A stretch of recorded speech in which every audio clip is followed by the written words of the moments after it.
Yo, creeping in the dark, life nocturnal, dark and dark, both paths arboreal to terrestrial. Sticky toes gripping forest students that explore. Listen close, Gecko podcast, that's knowledge galore. Reptile talk, host Anthony and Jason. Trade secrets flow, no time wasted. From tropics to town, it's sight raining. With every chat, reptile game changing.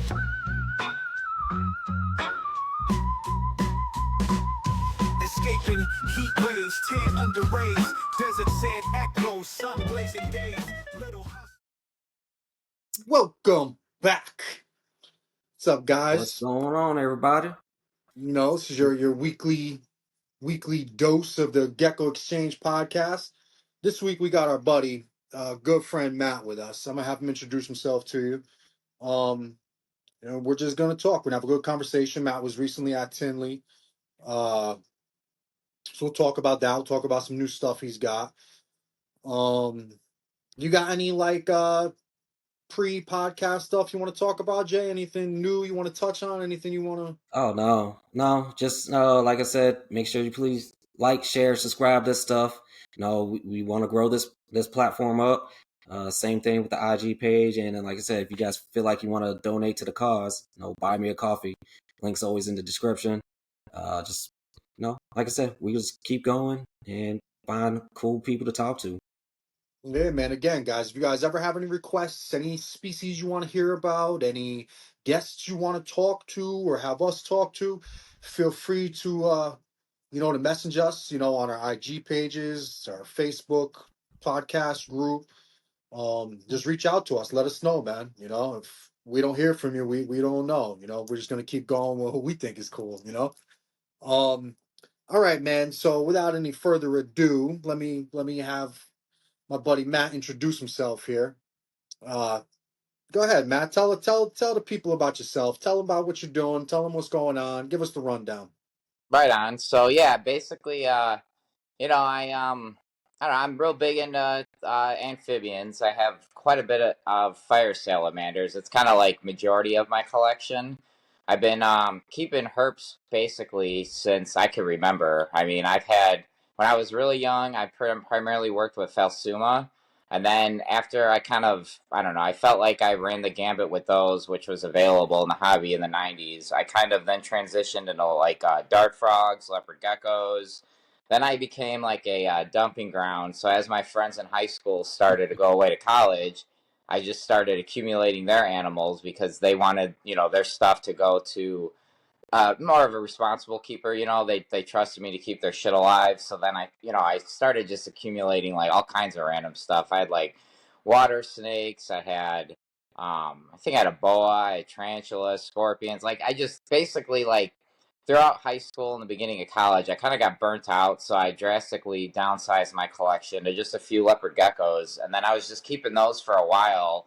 And then basically my last leopard gecko, he was about 18. His name was Killer. He passed away. So then I went like maybe like a 4 or 5 year period where I didn't keep anything. And then when I came back into the hobby, I basically jumped right into fire salamanders. That was something that I've always really, gravitated towards. I'm also really big, what would you call it? Like, advocate for people, buying herp books. I think that's real important, not just like for the authors and stuff, but just for people to have some type of a resource whenever they need it. They can just go to a trusted book, and that information is always going to be there. You don't have to worry about like forms getting deleted or whatnot. It's I think it's really important. So I had this book when I was a kid that had a picture of an Italian fire salamander, salamandra giglii, and it was really cool because it was a female that just had birthed. So fire salamanders give birth to fully formed live larvae. So it's not like eggs like with frogs. So, she just had laid, and it was just such a cool picture because it's her with these little, salamander larva kind of, it basically looks like an axolotl is the best way to explain it. So ever since I had seen that picture as a kid, I was just fascinated with them. So once I become an adult, I have a real job, I have money to spend. So I just went nuts. I mean, I freaking just started getting whatever fire salamanders I could. So then my collection got, with fire salamander wise, got really, really big. And then, I was ultra focused on them for a while. Then I expanded into African house snakes. I was listening to, I forgot what podcast it was, but basically somebody had said, I think it was April, with African house snake morphs.com, and she was talking about how they're more related to actually elapids, which are basically some of the world's most venomous snakes than they are to any colubrid. So once I learned that about them, I started kind of going down that path. And the more and more I learned about them, the more and more I just became really, really obsessed with them. So then I started acquiring some house snakes, and then I hit a rough patch. And long story short, I kind of really fell down I would just say like a rabbit hole with kind of the stuff that I used to gravitate towards when I was a kid, and which were geckos. So I found you guys in your podcast, and then I got into Strophaurus, and I got my first pair last March. And since March, I have acquired quite a bit of Australian geckos. I feel like I have a hodgepodge of them now, especially after Tinley. I came home with, my gecko collection as it stands is I have Spring Legeris. I have Diplodactylus galeatus. I have a 1.1. I actually just got my female from Philip Tremper at Tremper's Gecko Ranch. I got Aussie leaftails. God, I don't even know how to attempt this. I don't know. Jason? You know what they're the bigger. They're the ones that get longer. I think it's the Saltorius salabrosus. Yes. Yep. I got two of those. Those are juveniles.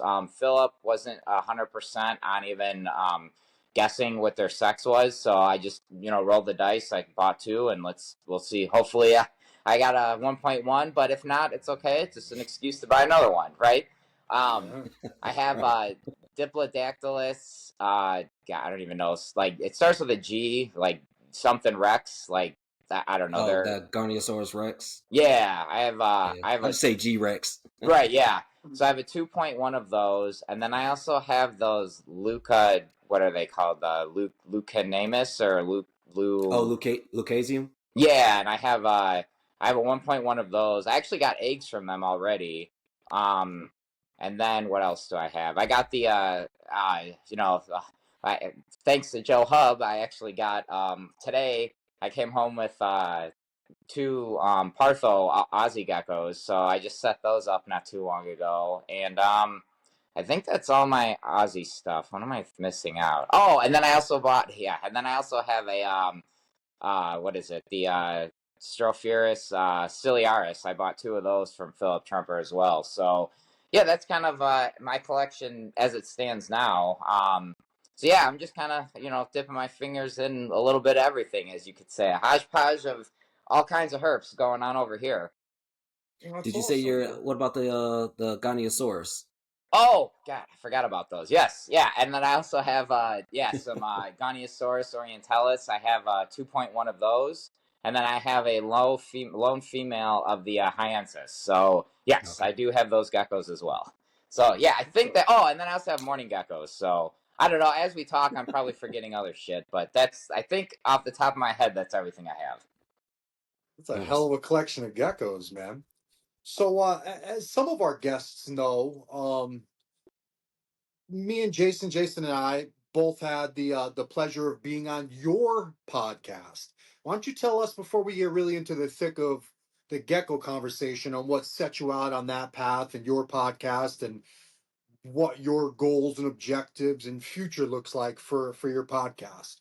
Oh, definitely. So, my podcast is essentially to give the listeners a little bit of my background is basically I'm in recovery, so I'm a recovering alcoholic. And when I first got into recovery, I had basically a lot of extra free time on my hands, and I fully immersed myself into my reptile keeping hobby. And I mean this with 100% honesty is like reptiles has literally like helped save my life. The path that I was going down was really bad, and I rededicated myself to my passions, outside of the drugs and alcohol. So once I got a little bit of sobriety under my belt, um I really wanted to give back to the community in the way that the community has given to me. You know, I felt like I was taking, and I wasn't contributing anything positive. So I kind of felt like I have a gift to gab. You know, I jokingly say I'm long-winded, but honestly, I just think it's a way for people nicely to tell me I don't shut the fuck up. So I'm like,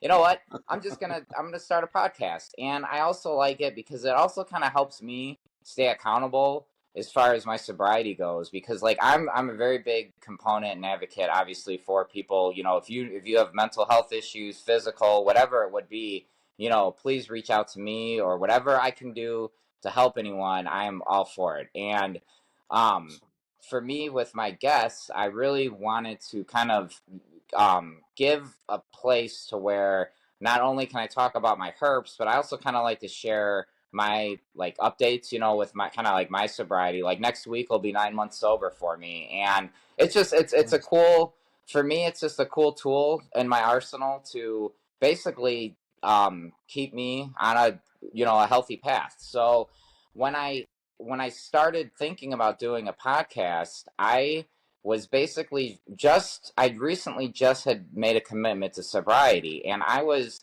just looking. I just got my spring Legeris, and I had this like, I don't know, hankering, you know, for gecko information. So one day I'm at work and I just go on the iTunes or whatever the hell it's called, the podcatcher, and I just put geckos in. I see this random podcast pop up, the Gecko Exchange podcast, and I'm like, oh, what the hell is this? So I start listening to it, and like, dude, I'm at work and I'm like legit like talking back to you guys, you know? Like you guys were just so, the way that you guys communicate and the flow of the show was just something that like I really related to.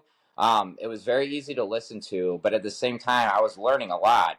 So I just kind of, I don't know, it revigorated me to want to get back on a microphone, because I made a failed attempt back. This is back when I was you know, struggling with my addictions and stuff during COVID. I made an attempt to try and do a podcast. And, you know, when you're at home during COVID, you know, the bars are closed. So I have a lot of, you know, I'm working from home. I have all this time. So I started recording a podcast called Amphibicast. And I really wanted to do, you know, this amphibian centric podcast. But during that time, there's a great amphibian podcast called Amphibicast with Dan, and he was already, you know, probably maybe 4 months or so into it, and the dude just did such a hell of a job covering the amphibian side.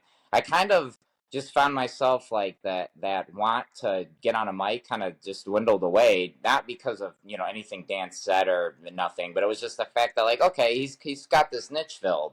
But then I I lost sight of why I wanted to do it. You know, then I really got bad, you know, going down the spiral of, you know, like drugs and alcohol and all that stuff. So then it was like that took over, and I lost that the direction of like wanting to initially give back to the community. So after hearing you guys and just really wanting to, like I said, like just wanting to just get more involved in the community, I just said, you know what, I'm gonna start a podcast. I'm done sitting around talking about it. Like, I'm gonna make it happen. You know, like in AA we always talk about like it's a path of action, right? You can't just sit there and say you want, like you need to do stuff. So I'm just like, you know what, I have all the equipment, screw it, I'm just gonna do it. So I just started doing it, and here we are.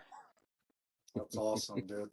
That's Nice, awesome. man. Definitely congratulations on that, you know, making that, you know, to your 9 months, dude. Like, Thanks, man. Yeah, seriously, man. that's crazy impressive, man. Hell Like, yeah. you know, hopefully, Congratulations on like you being. said, yeah, just like, you know, just keep on making it another 9 months, another 9 months, just take it little by little with that stuff.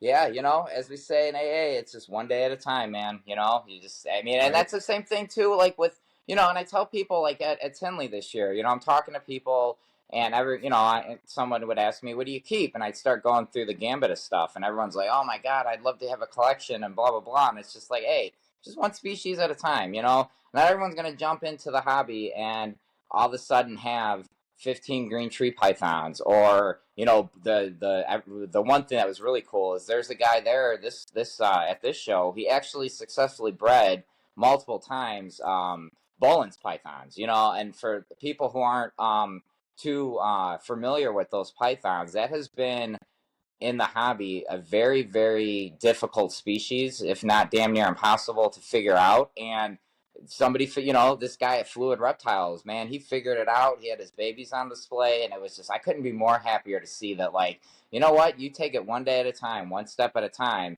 With anything in life, man, everything's possible. Nothing is impossible if you really have that drive and that want and that, and it starts with a passion. Work with stuff you want to work with. When I got into fire salamanders, like, nobody cared about them. It wasn't something that a lot of people really had an interest in, but I didn't care because that's what I was passionate about. And now I feel like they're starting to get more popular. I have more and more people reaching out wanting to learn about them and just kind of figure out what they're about. And Mm. I just kind of, whatever I'm into, that's what I want. I don't care if it's, ball pythons are fetching all this money, or Leachianus geckos. And not to take away from anybody who's into that stuff, but like for me, I don't look at this as to supplement my income. It's literally something that as a kid it's always been a part of my life, and I've learned through the years that if you're not passionate about what you have, you're going to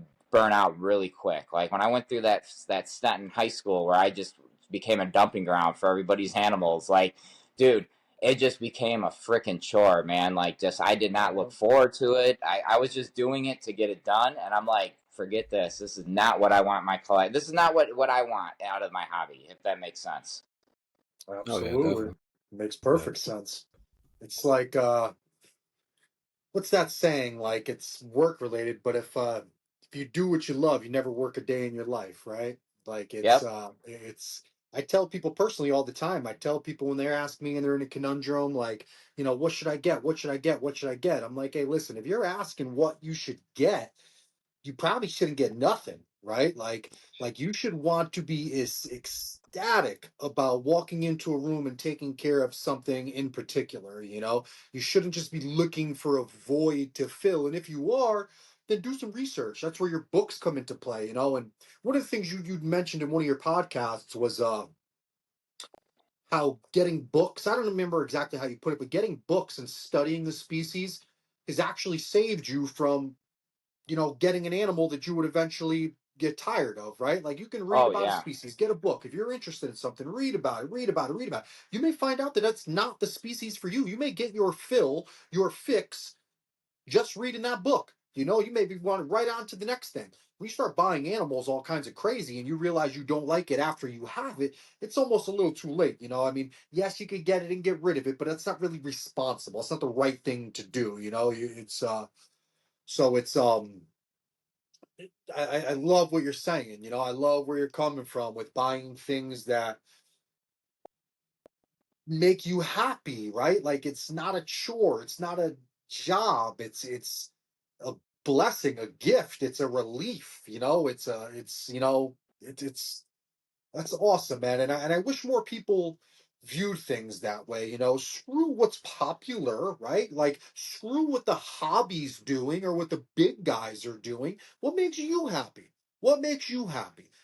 What makes you excited to go home every day? What are you excited to breed? What do you want to work with? What do you want to just keep? We don't, again, the big misconception in the reptile world is we're all reptile breeders, like you don't have to breed something in order to keep something or have a passion for them. I got a collection of probably $18,000 worth of Leachianus geckos that are not paired. Not paired.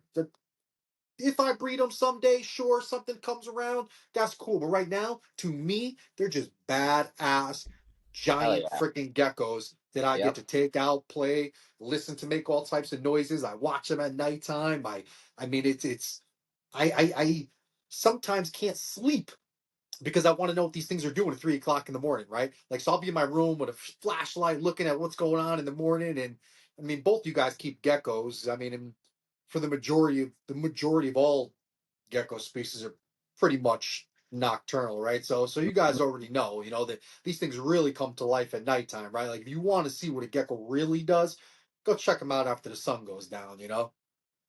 And it's like I get that passion from what I keep. I know Jason's more of a, I don't know what you call yourself, like a Jack of a all trades. connoisseur of sorts. You know, you do more research than any. You know, you got more self control, I guess, than a lot of people do.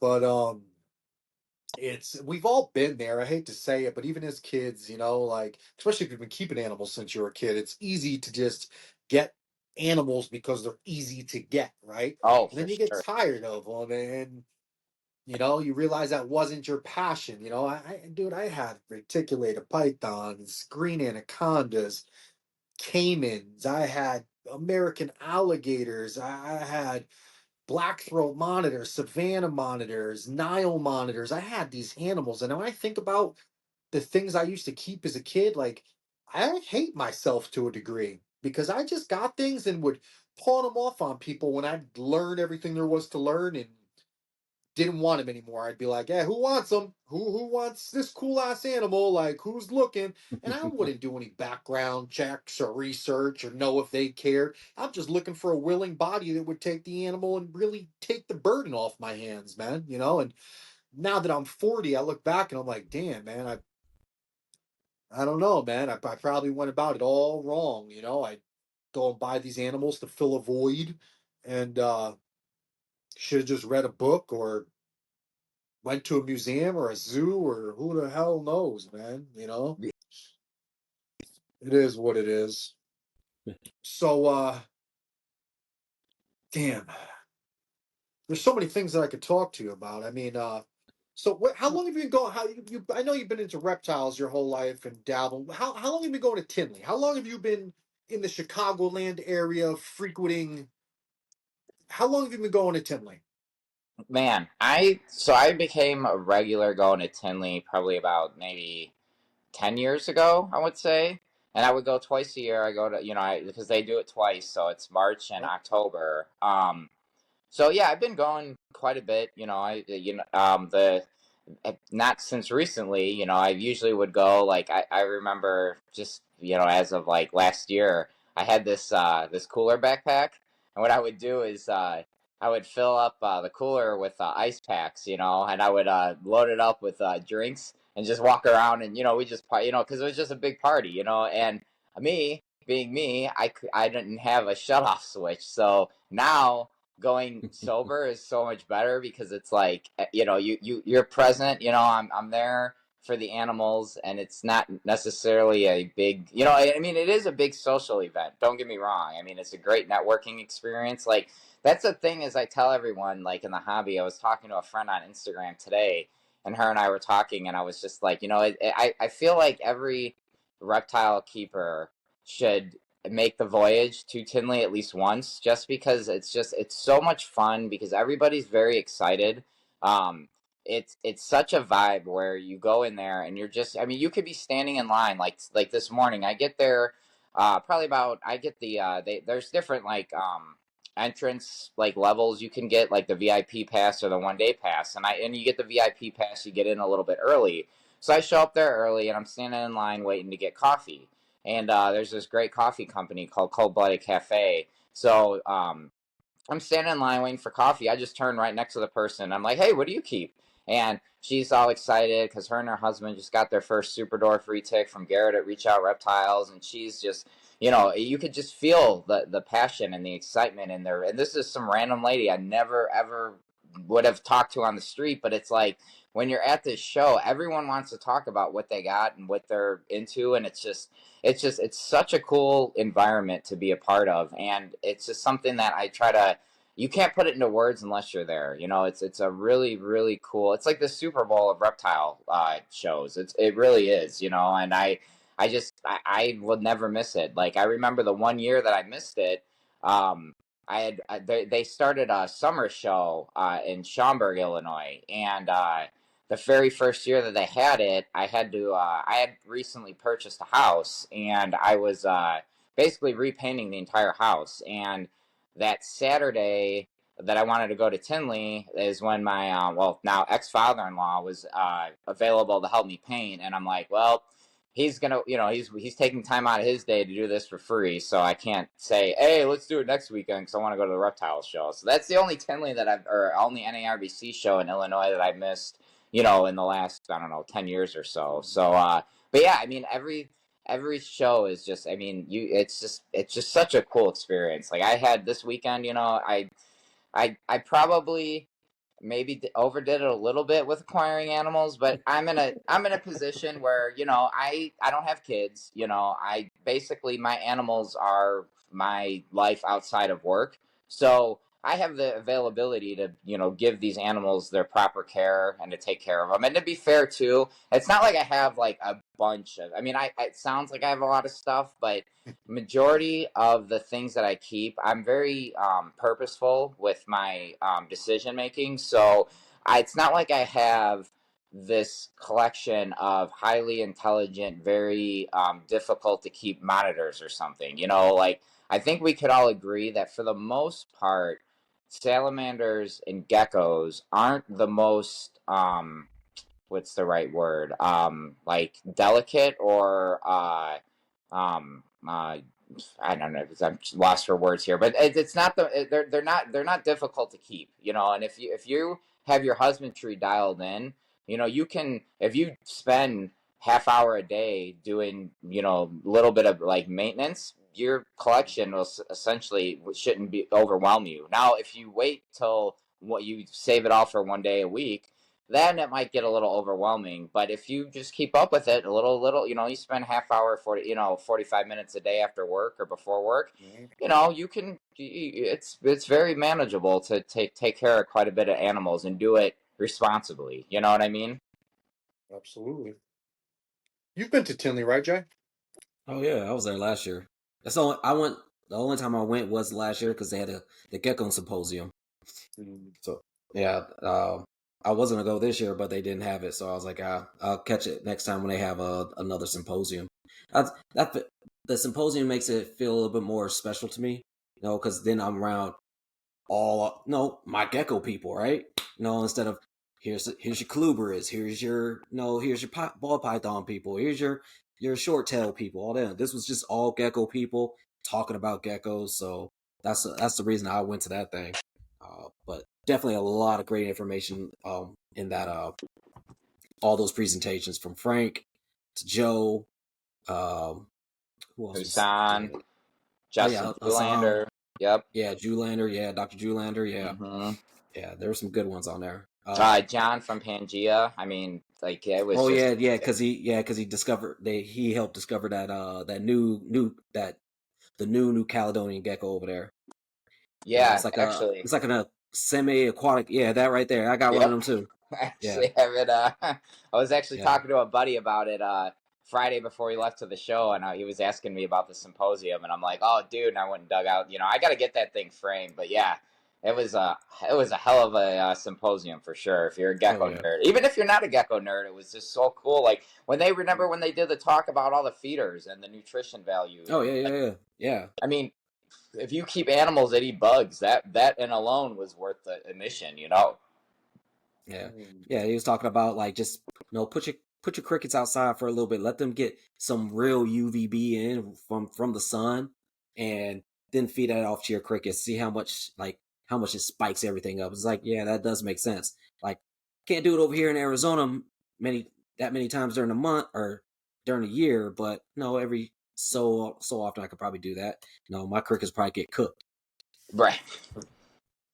Did they do anything So this year? I know they didn't do the symposium, but did they do any like no, talks of any sort or anything?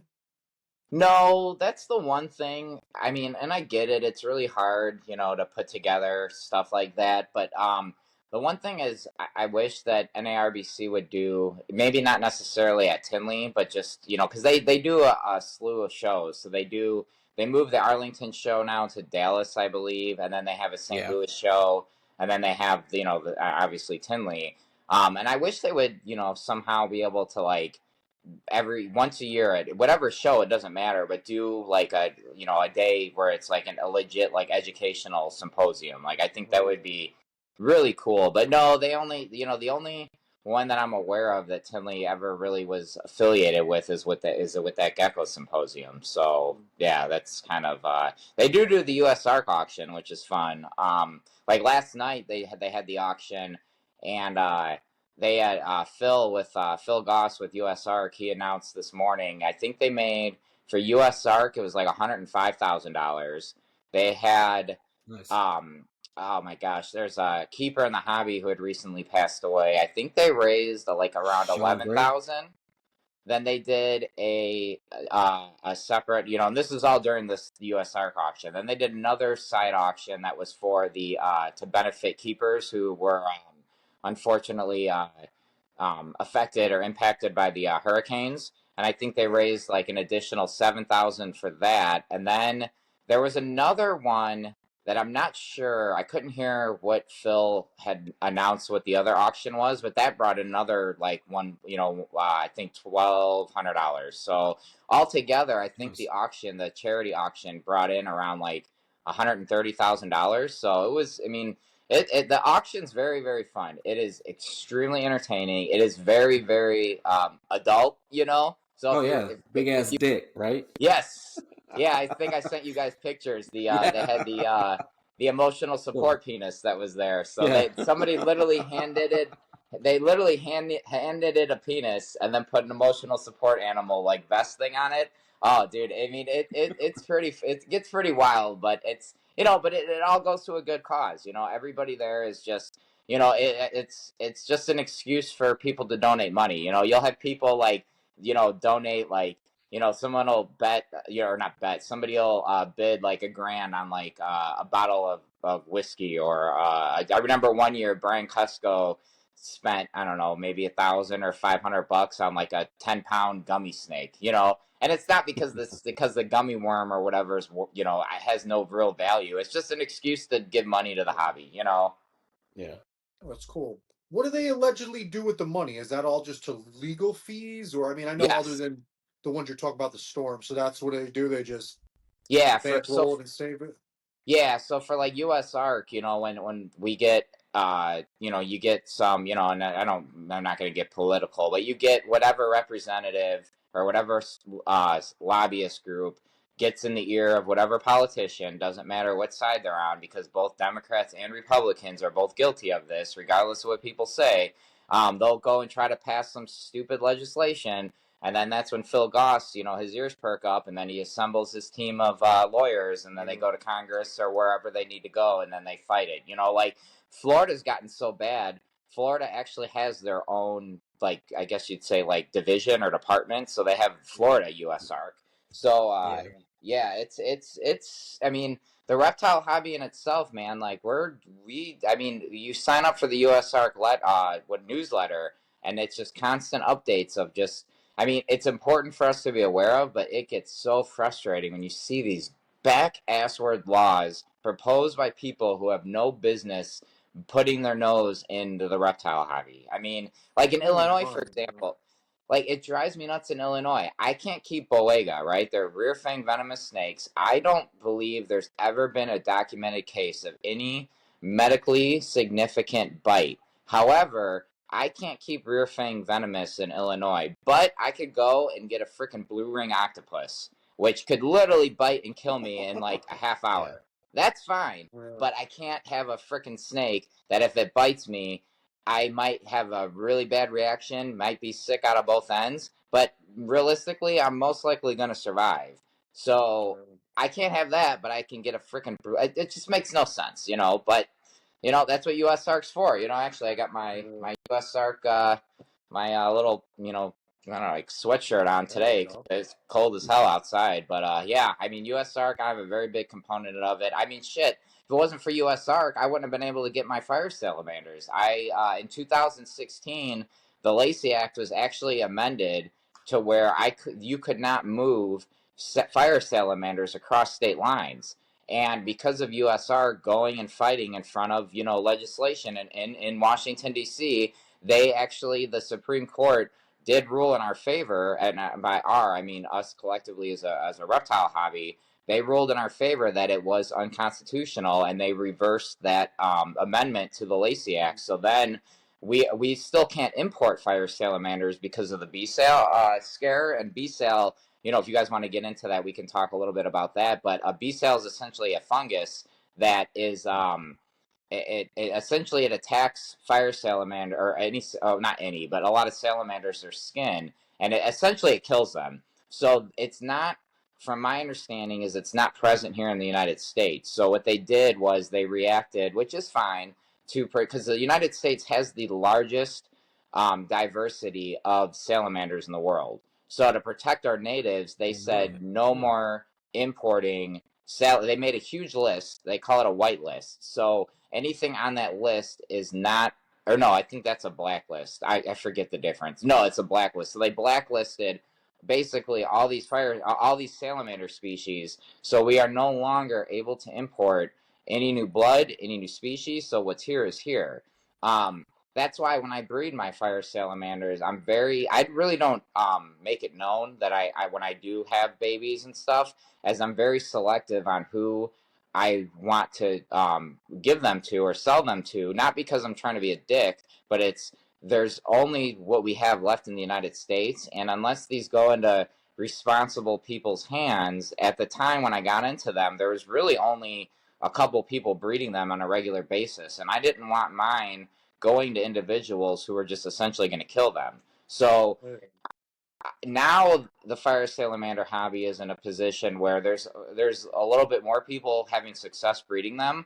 It's not to where I personally would like to see it, but we're getting there, and it's really important that people who want to get into them, there's nothing wrong if you want them as pets. Like they're great pets, but right now, I think it's really important that people who do acquire these, um, maybe not necessarily their goal is to breed them, but just to keep them alive. You know, really do your due diligence as far as knowing the temperature, the humidity requirements, and feeding and supplements and stuff, because what people get with these animals, they're not just a salamander. These are the only representatives of this species in the United States. And if, God forbid, these animals all do die, then we'll lose them in the United States literally forever, because I don't realistically see the Lacey Act ever changing to the point where we'll ever be able to import them. As sad as it is, I mean, let's just be real. It's very, very hard, if not impossible, to get, once laws like that are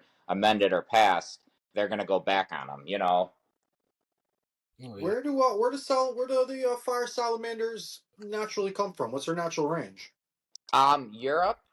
Some of them are, I believe, there's small not small, but there's certain species that live in the Middle East and North Africa. Middle East salamanders, huh? Mm-hmm. Damn. Interesting. Those So are is a fire? Tell us a little bit, if you don't mind, briefly. Tell us a little bit about fire salamanders. I mean, there's multiple species or genre. What do they call them?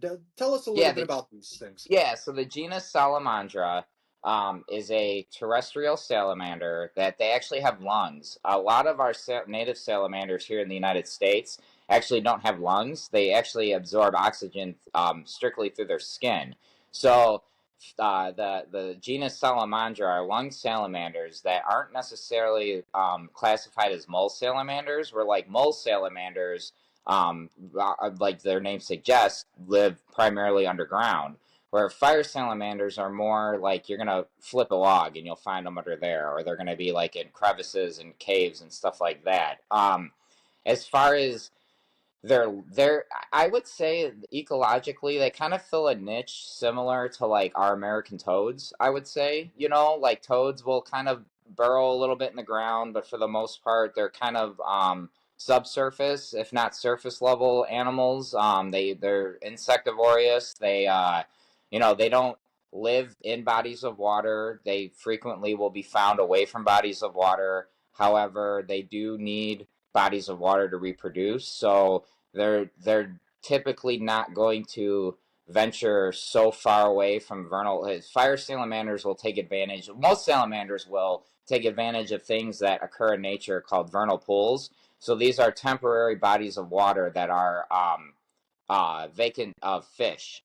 Salamanders will actively avoid bodies of water with fish to deposit their eggs or larvae in, because they're kind of on the menu for all kinds of aquatic predators. So salamanders have adapted to know now to avoid depositing their larvae or their eggs into these bodies of water. So they seek out vernal pools, because these vernal pools aren't they don't have water in them long enough for fish populations to establish. So that's typically where you're gonna find their babies. But Yeah, they're very very cool genus of salamander. I mean, in my opinion, they're my favorite. I think they look super badass. They have these to me.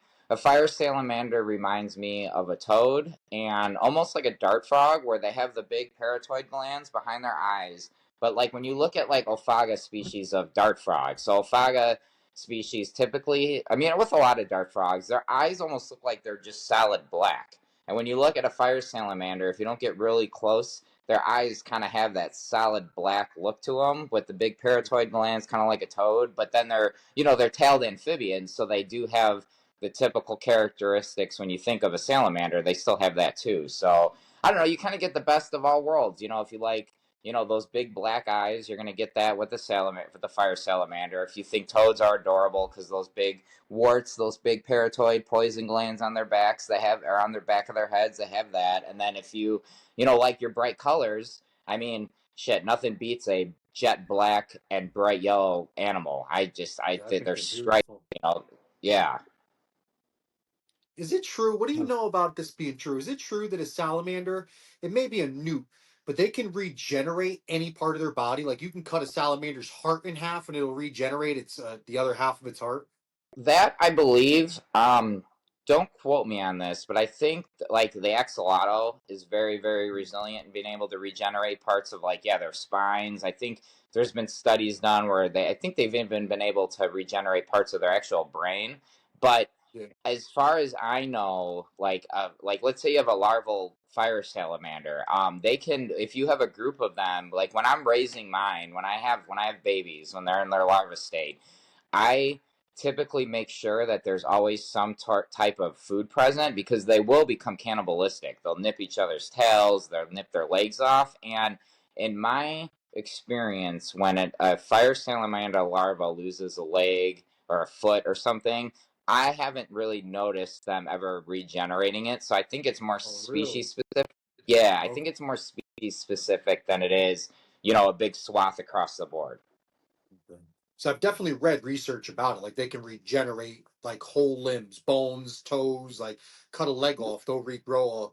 So I guess. I mean, I'll have to do some more research into it too. But it's amazing, amazing biology. In all honesty, it's amazing.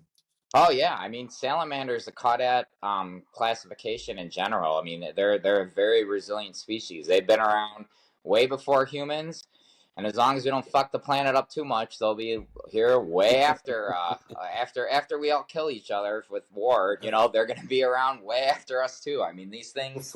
Before dinosaurs and reptiles too. Yep. Amphibians crawled out of the water before reptiles, before dinosaurs. We're amphibians, man. Oh yeah, Thanks to they're. David Attenborough, I learned that information. Yep. Oh yeah. Yep. Attenborough's the man. That guy's awesome. So, but yeah, no The fire. dude really is. The Yeah, dude is a fire friggin' sale. legend, man. Yeah. But yeah, fire salamanders in general, man, I honestly think they make for a great pet. I personally think that out of all the amphibians that are available in the hobby, if you can meet their temperature requirements, I think they are the best amphibian for people to have. The problem though that is that it's just their temperatures. Fire salamanders typically like it cooler than most cold-blooded vertebrates, so you don't want to keep them really above 70 degrees. And, like people like Jason, down in Arizona where it's like 500 degrees every day, that might be a struggle. I don't know how, Oh yeah. financially, if it's worth keeping a fire salamander if you got to cool your house with your AC down to 68 degrees during the day. You know what I mean? Nah, no, that ain't You ever happening, seen water sir. chillers? Guys, either of you guys, you ever seen a water chiller? Yeah. When I was a No, kid, I what's used to that? keep horses, and we used to have to put the chillers in the horses' water troughs. Oh, okay. So, talking about this breeding stuff, right? What the hell was I about to say? Is there any challenges with breeding them? Like, is it, do you need certain, like, actually, let's talk about your setup, right? Like, Okay. let's talk about your breeding setup. Like, what all goes into that in captivity? Sure. So typically, dependent species dependent. If you're keeping like which we don't have them in the United States. So I guess, oops, sorry guys, my phone slips. It's just 'cause it's on the charger and I have it set up kind of goofy. But anyways, uh, so we'll just stick with the stuff in the United States. So in the United States, your most of your fire salamanders are going to need a cooling period where you're going to want them I get them down to around like 50 degrees in the wintertime. And then in the summer, when they quote unquote warm up, they're still not getting hot. They might hit daytime temperatures for a few hours of like 72. And my setups are basically really simple. You can keep them, like I keep them in, like some of my breeders are literally in a 20-gallon fish tank with a screen top, and I put a false bottom in. I have then I use organic topsoil, and then I put like ferns or plants that do good with low light and or indirect light, and that don't need very very tropical high humidity setups, because fire salamanders don't like it. Like kind of like when you think of like our garden variety toad, they don't necessarily want very high damp conditions. I recommend is what I usually typically tell people is what you want to give them a bowl of water, and make sure it's clean water. You want to stay away from drinking water or like distilled water. Distilled water, a lot of people, it drives me nuts. There's been people, I've talked to people in the dark frog hobby that have literally tried to keep tadpoles in distilled water. And what a lot of people aren't aware of is distilled water is exactly what it says, right? It's just H2O. And what will happen is that the distilled water will actually leach out electrolytes out of the whatever's in there. So when people would keep tadpoles in distilled water, they literally would like melt. Like they would just like get all kinds of problems. Their skin would get all messed up. So what I do for my fire salamanders is I literally just use spring water. I don't use tap water because I'm afraid of the fluoride or whatever chlorine content. You can get the water conditioner, but like I don't know, bottled water, spring water is like $1. So I just buy, I just go to the store, buy bottled spring water, and then I never have a problem with it. So I offer a water bowl. Anytime the water's soiled, you make sure you rinse that out. You keep that water very clean. So basically, once you have your setup dialed in, they need very good ventilation. So I always recommend a screen top. Fire salamanders aren't the most nimble or I would say athletic creatures. However, I mean, why risk it? You go to a pet store and buy a freaking $20 lid, and now you don't have to worry about it. So throw a screen lid on there. Make sure you have good ventilation. You want to keep them cool. So once you achieve all that, essentially, to breed them, you basically need, male and female, and you kind of just let nature do its thing, with the natural cycle of your room. Like if you're in the Midwest like me, I don't do anything as far as ambient temperatures. I keep mine in my basement, jokingly on my podcast, I call it the salamander cave, so I keep them in the basement, and in the winter, it gets cold as shit down there. Like I close my heat vents off, so I don't have any heat, from the, when I'm heating the house up. The basement doesn't get any heat from the furnace. So the basement will get to like 50, 52 degrees in the winter. Summertime, I have the air on, and, it gets maybe to 72 at the warmest, but only for a few hours. At night, I get it down to like 68, 65 degrees. And with that natural uh, temperature change through the seasons, plus the addition of the I have my basement's only partially underground, so I have these little half windows in my basement, so I do get a natural day light cycle fluctuation. So in the winter it's darker than it is during the summer. So I think a combination of the temperature and the day and night cycle, that is enough to stimulate the female to ovulate. And once the female and the male kind of hook up, and their what do you call it, their internal clocks are linked up, then the male will entice the female. He'll deposit they call it a spermatophore. Is essentially, it's like a little pyramid of his reproductive juice, if you would. And the male will get under the female almost like a dance, and he will angle her cloaca over the spermatophore. She'll pick it up, and then she'll be fertilized. She'll have her ingestation period. The eggs inside of her will then develop, and once the baby fire salamander or the larva is at a stage where it's able to survive outside of the mother, she will then seek out that pool of water, so that water dish, and then she'll deposit her larva in. Once the larva is deposited, I'll check during breeding season. I typically get larva actually right about now throughout winter. So once the female starts to deposit her larva, I will be basically down there with a like a fish net, like people like fish keepers have. Yeah. I'll just scoop the larva out and I keep them in a Tupperware bowl of water. And every couple days, I literally just scoop the larva out, fill up another Tupperware bottle or a bowl of spring water, switch them, and I just do that every couple days. And then when I'm raising larvae, I will feed them blackworms. Blackworms are kind of like an aquatic worm.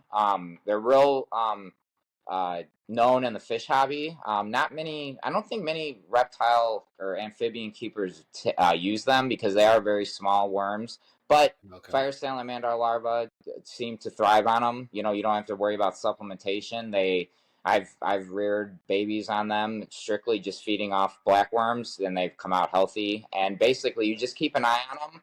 Once you notice their gills, so fire salamander larvae have external gills like an axolotl, and they're very feathery. And once those gills, you'll literally see. So a fire salamander larva is born. It's very drab. It's very brown. Doesn't have much coloration. As they mature, you'll see those yellows start to really show up, and their gills will simultaneously start to shrink. Once the fire salamander larva is basically almost looking like an actual fire salamander, but it still has a little bit of gills left, I'll go ahead and put like a piece of cork bark in there and I'll wedge it down. So the fire salamander, once it's basically ready to fully metamorphosize, it'll come out on top of that piece of cork. I'll remove it then from the water setup because they will drown. So that's the tricky part, is you got to keep an eye on them. Once they get to a point where they're on land, pull them out of the water, and then I put them in a like a plastic shoebox, little 6-quart tub, and I keep them on very damp, not where standing water, but very damp paper towel. I put a little piece of cork where they can hide under, and then I will start pumping them full, and I'll feed them every day, and I'll feed them blackworms. Once they become a little bit more athletic, once their muscles develop and they're a little bit more comfortable being on land, then I'll transition them from blackworms to crickets, and I'll do like pinhead or 1/8-inch crickets. I like using crickets because I feel like the movement stimulates them more. Um, and and then you can you gut load your crickets, then you can start dusting them. You can get all kinds of creativity with your gut load, with your supplements, and then you'll notice fire salamanders, once you get them onto crickets, in my experience, they then really start to put on weight real quick, and then before you know it, I mean, you're gonna have a pretty juvenile to subadult fire salamanders. It's not very hard at all. They're pretty straightforward. How big are these litters? I guess you would call them. How many larvae will they have? Will one female have a season? Sure. So, my first time females, I've gotten as little as like two, and I've gotten Really? as yeah, and I've gotten two, four, and then as they, it's very. I think this is typical with a lot of reptiles, not so much amphibians when they spawn, but like when I notice with my fire salamanders, the more the female produces, the bigger her larva get, or her bigger her I don't know, her birthing sizes. Yeah. Her litters get. So you can get anywhere between, I would say average size. It varies, but let's say like 10 to 20, somewhere in there, depending on the Really?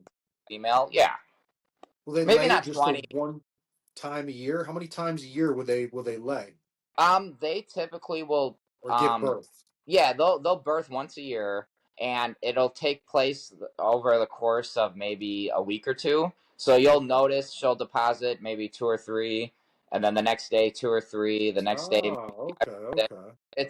I've never really had a female drop her entire litter at Yeah. once. It usually takes place over a series of days. Is there anything to? I mean, is that normal? Is that how it goes? Do you think that? I mean, I guess it would fit nature, right? It's probably to err on the safer side, right? If they spread them out over a certain amount of days, I guess it's probably survival technique.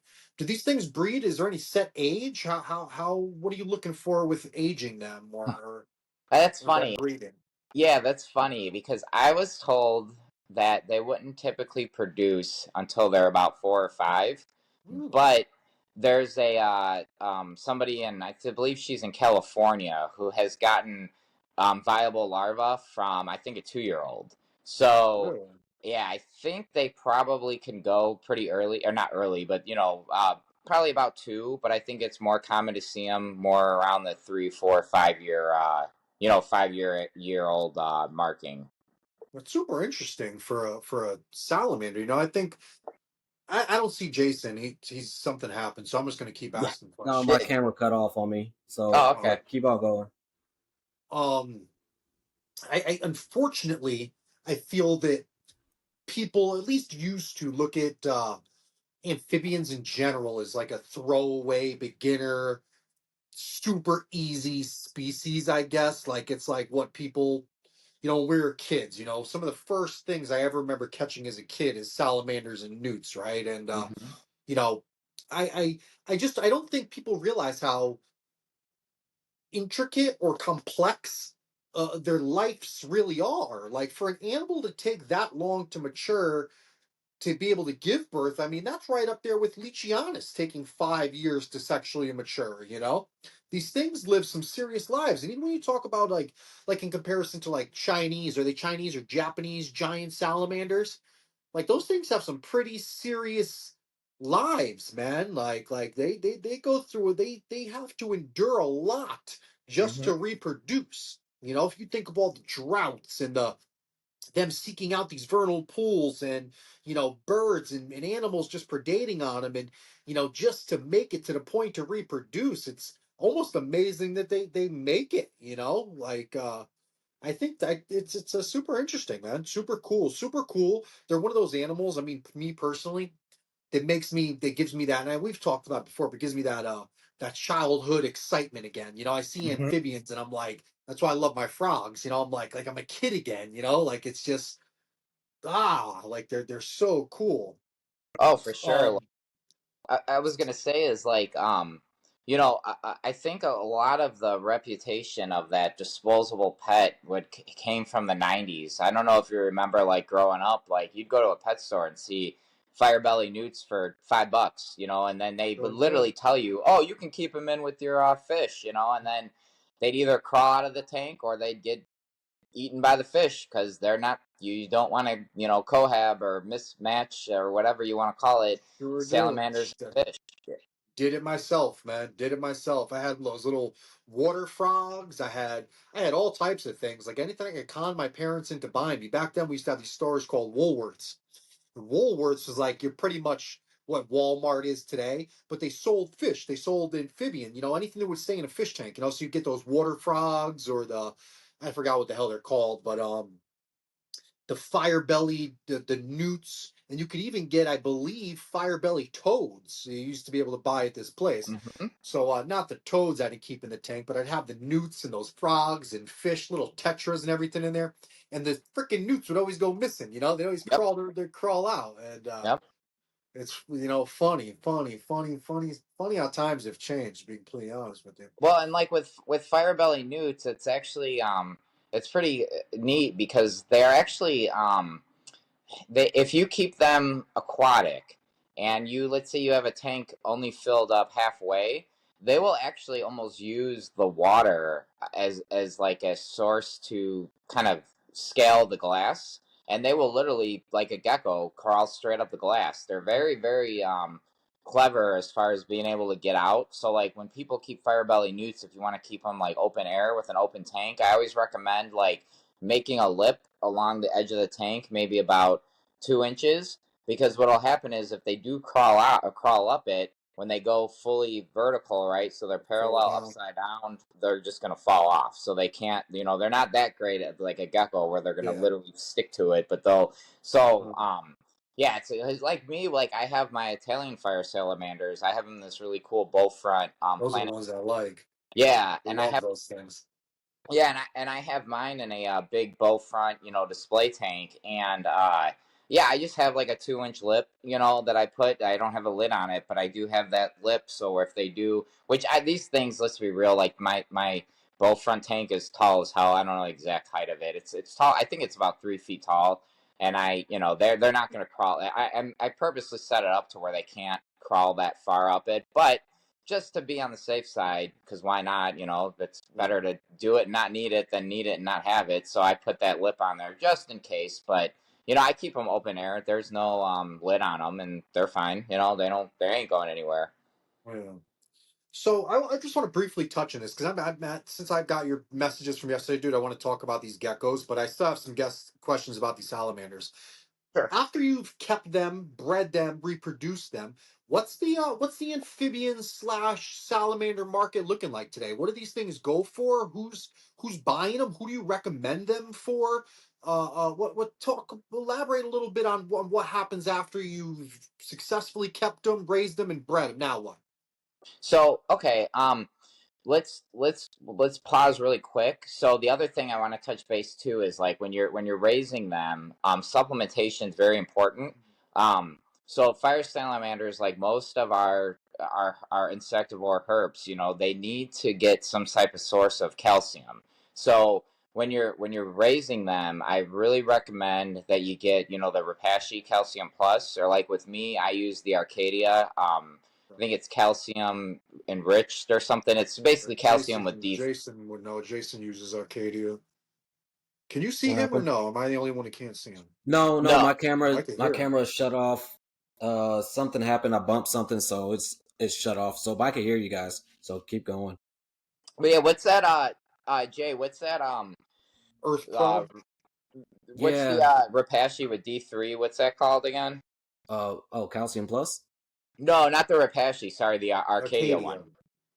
So I do Earth Pro A, Earth Calcium Pro. Yeah. Pro, and Calcium Pro MG, and then Revitalize D3. That's right, Revitalize. Yeah, and I like the Revitalize one a lot. That one has bee pollen in it.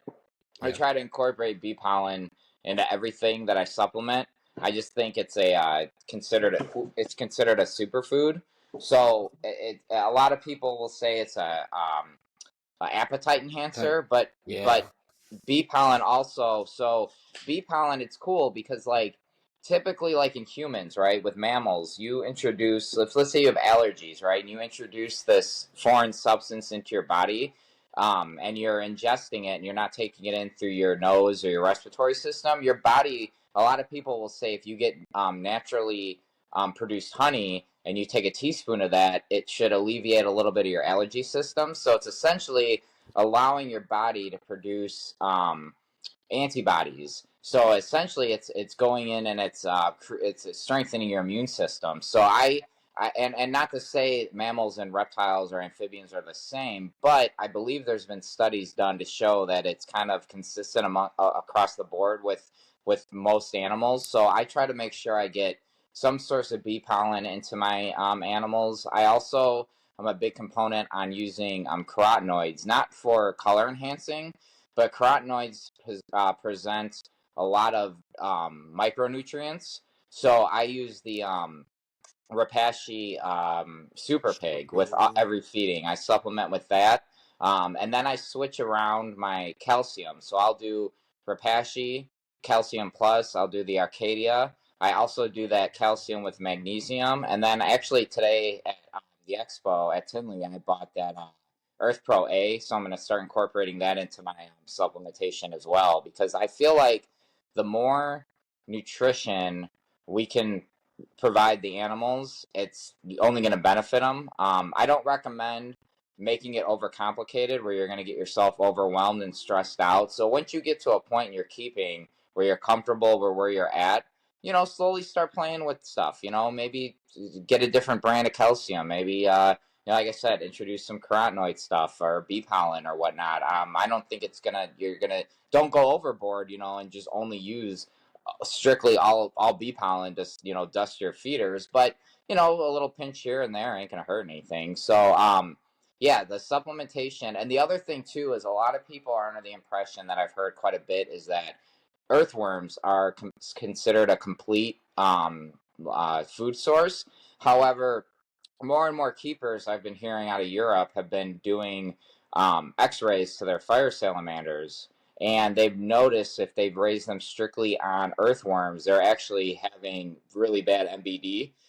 Really? So yeah, so I think that earthworms, even though they're high in calcium, they're still not getting that D3 in order to metabolize it properly. So I think it's important to make sure you're supplementing with some source of D3 if it's not through a UV light. And I don't recommend using UV on fire salamanders if you're beginning at them. I would say, get comfortable with using the supplementations. And then if you want to introduce UV, do very, very low percentage, like 2.5, and maybe only a couple hours a day. Don't have it on all the time, and then slowly see how your animals react to it, and then adjust it accordingly. And then if you're going to use the UV light, depending on where you're comfortable with the amount of exposure the animal's having, then you can adjust your D3 supplementation, because then you cross that fine line of hypervitaminosis, which is essentially overdosing your animal on, like in this example would be calcium.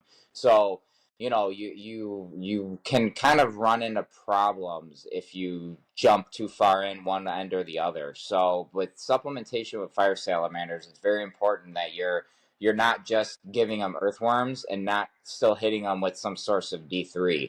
So now to go back, sorry, Anthony, to go back to your initial question now with the idea of, okay, now here we are, we kept them, we bred them, what's the market like and who they're recommended for? So to answer the first question, who they're recommended for, I would say anybody, as long as you have the ability to keep them, is to where you're going to be able to get them during the day. They're not going to be at a temperature of 72 or higher for more than maybe an hour or two. And at night, if they're going to get at a temperature of like 72, you can make sure you're going to consistently be able to get them to 68 degrees or lower. Um, with fire salamanders, I've noticed in my experience that if they hit a temperature, like I had a day where our forecasted high was supposed to be like 75, so I didn't have my air on. My house now faces, the front of the house faces west, and I have no trees in my front yard because I got hit by a tornado a few years ago. So I have full exposure to sun. Well, it was sunny out, the house heated up. I get home, it's like 85 degrees upstairs. Basement was 79 degrees. I double checked everybody. All my salamanders were fine. But at night, I opened up the windows. I got them down to 64. They were fine. So if they do hit a high temperature for a few hours of 70 plus degrees, as long as you can get them cool in the evening, they'll be able to bounce back. So if anyone out there that is interested in fire salamanders, it's very, very important that you're going to be able to maintain those temperature requirements, because if you don't, you honestly will kill your animals. They will die. So if you're able to successfully maintain and reach those temperatures, I think they're awesome pets. You don't really have to worry about humidity too much. It's actually detrimental to them if you think about them as like a dart frog. You don't want to keep them at a high humid temperature. You want, or high humidity. You want to have them maybe at 40, 50%. If you keep them too Really? humid, yeah, if you keep them too humid, they're actually going to develop fungal issues with their skin, and that could kill them. So it's important that they have access to water, because when they do get dry, they will actively soak. They'll sit in their water bowls. One thing that I did gloss over too is that you don't want to give them very deep water. I've heard stories of fire salamanders literally drowning in like 2 inches of water. So Wow. yeah, Damn. so you want to make sure if you're going to give them a water bowl, it's only like an inch deep. And if you do a deep water bowl, it's not a big deal, but just make sure you have a very easy way for them to climb in and climb out of. I mean, they are amphibians. They do possess the ability to swim, but they're not great swimmers. Yeah. And I feel like in my experience is that they tire easily. So if they're struggling in that water bowl for a long time, they're going to get exhausted and then they'll just drown. So as long as I have access to be able to easily climb in and climb out of it, I don't think the depth is too important, but just be aware of that. So, yeah, humidity isn't really a concern as long as they have fresh, clean water to get in and get out of. So yeah, they're a great pet. You don't have to worry about heating. You don't want to heat them. So if you're worried about heat tape and all that shit, you don't have to Yeah. worry about any of that. Yeah, they're very very very good beginner. I would say beginner level species. Oh, interesting. Yeah, the market on them is I would say it's fairly high demand. These animals, when they are for sale, they typically do sell. There are certain species that are more available than others. For example, like I have a species that's called Salamandra terrestrius. These are animals that are typically found in Germany. They're the stripes fire salamander. I have the erythristic morph, so mine are bright orange. Now those animals, when they're for sale, they sell basically immediately, and they can fetch prices upwards to $500 plus. Wow. Um, Damn. yeah, so those can be pricey, but I would say typically your average price for a fire salamander would be anywhere between like $300 to $400, depending on what species and the availability of them. Like there's certain species out of Spain. They're called Glacia. Those tend to be bred in abundance, and they're fairly prolific. So those are typically available.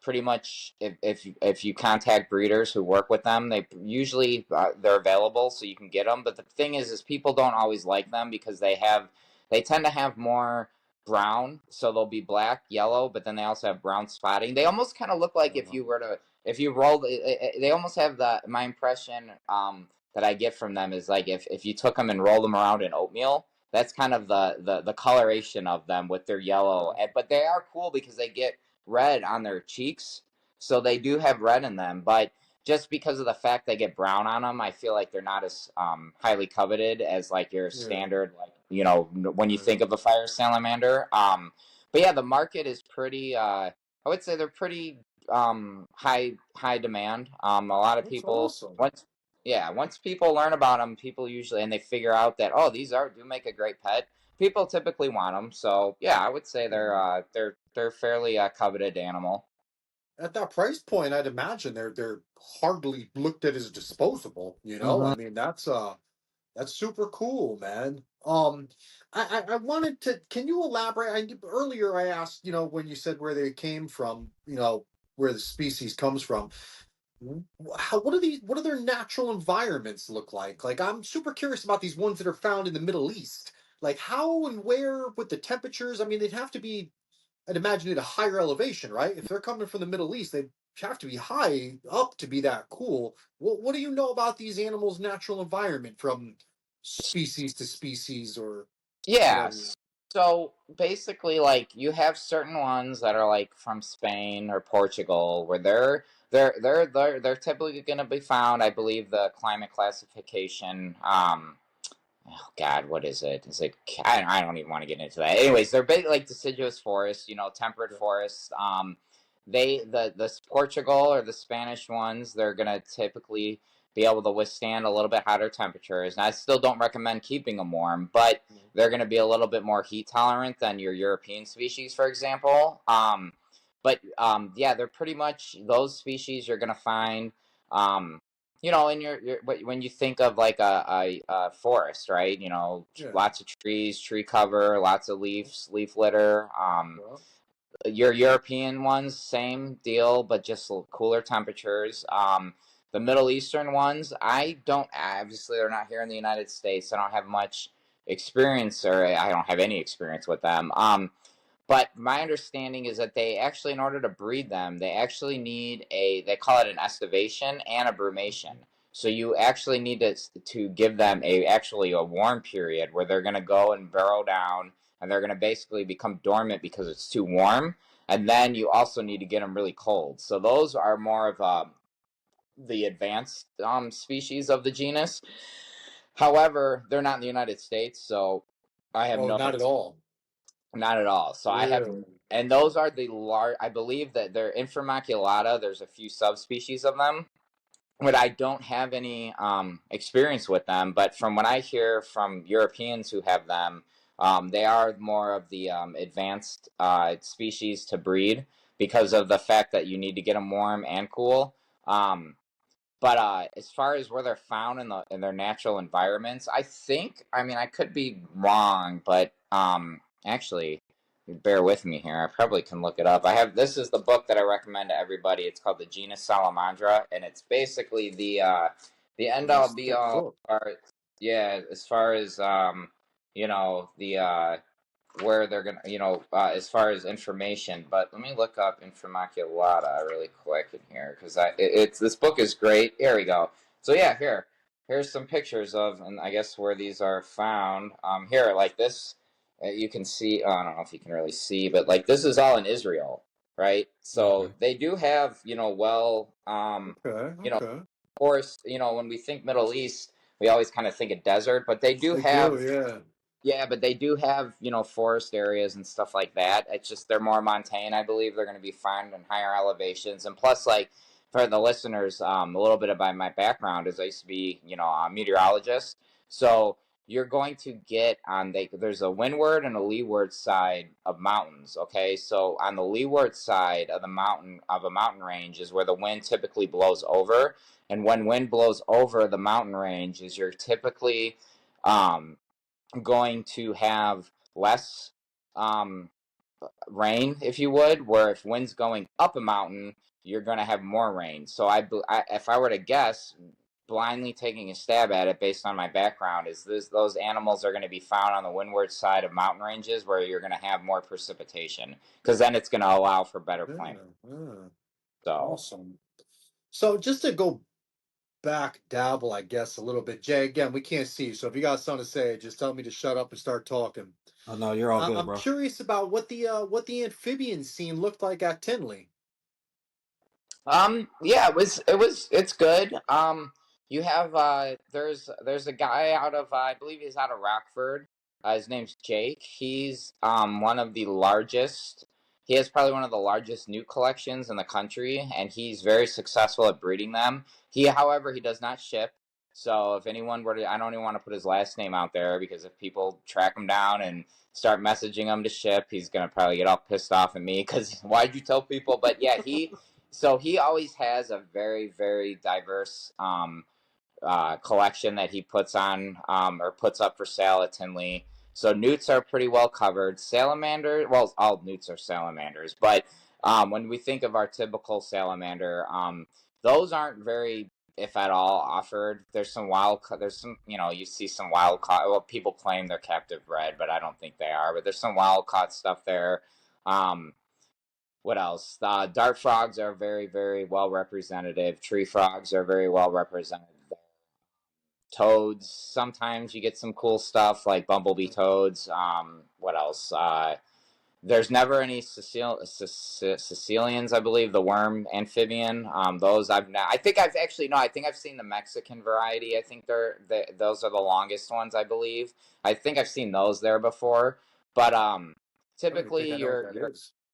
Oh yeah, they're cool. They're really cool amphibian. They're actually venomous. There was a study Really? done there was a study done in 2008, 2020, where I have the paper. I can forward it to you, Anthony. Just shoot me Yeah, a yeah. message.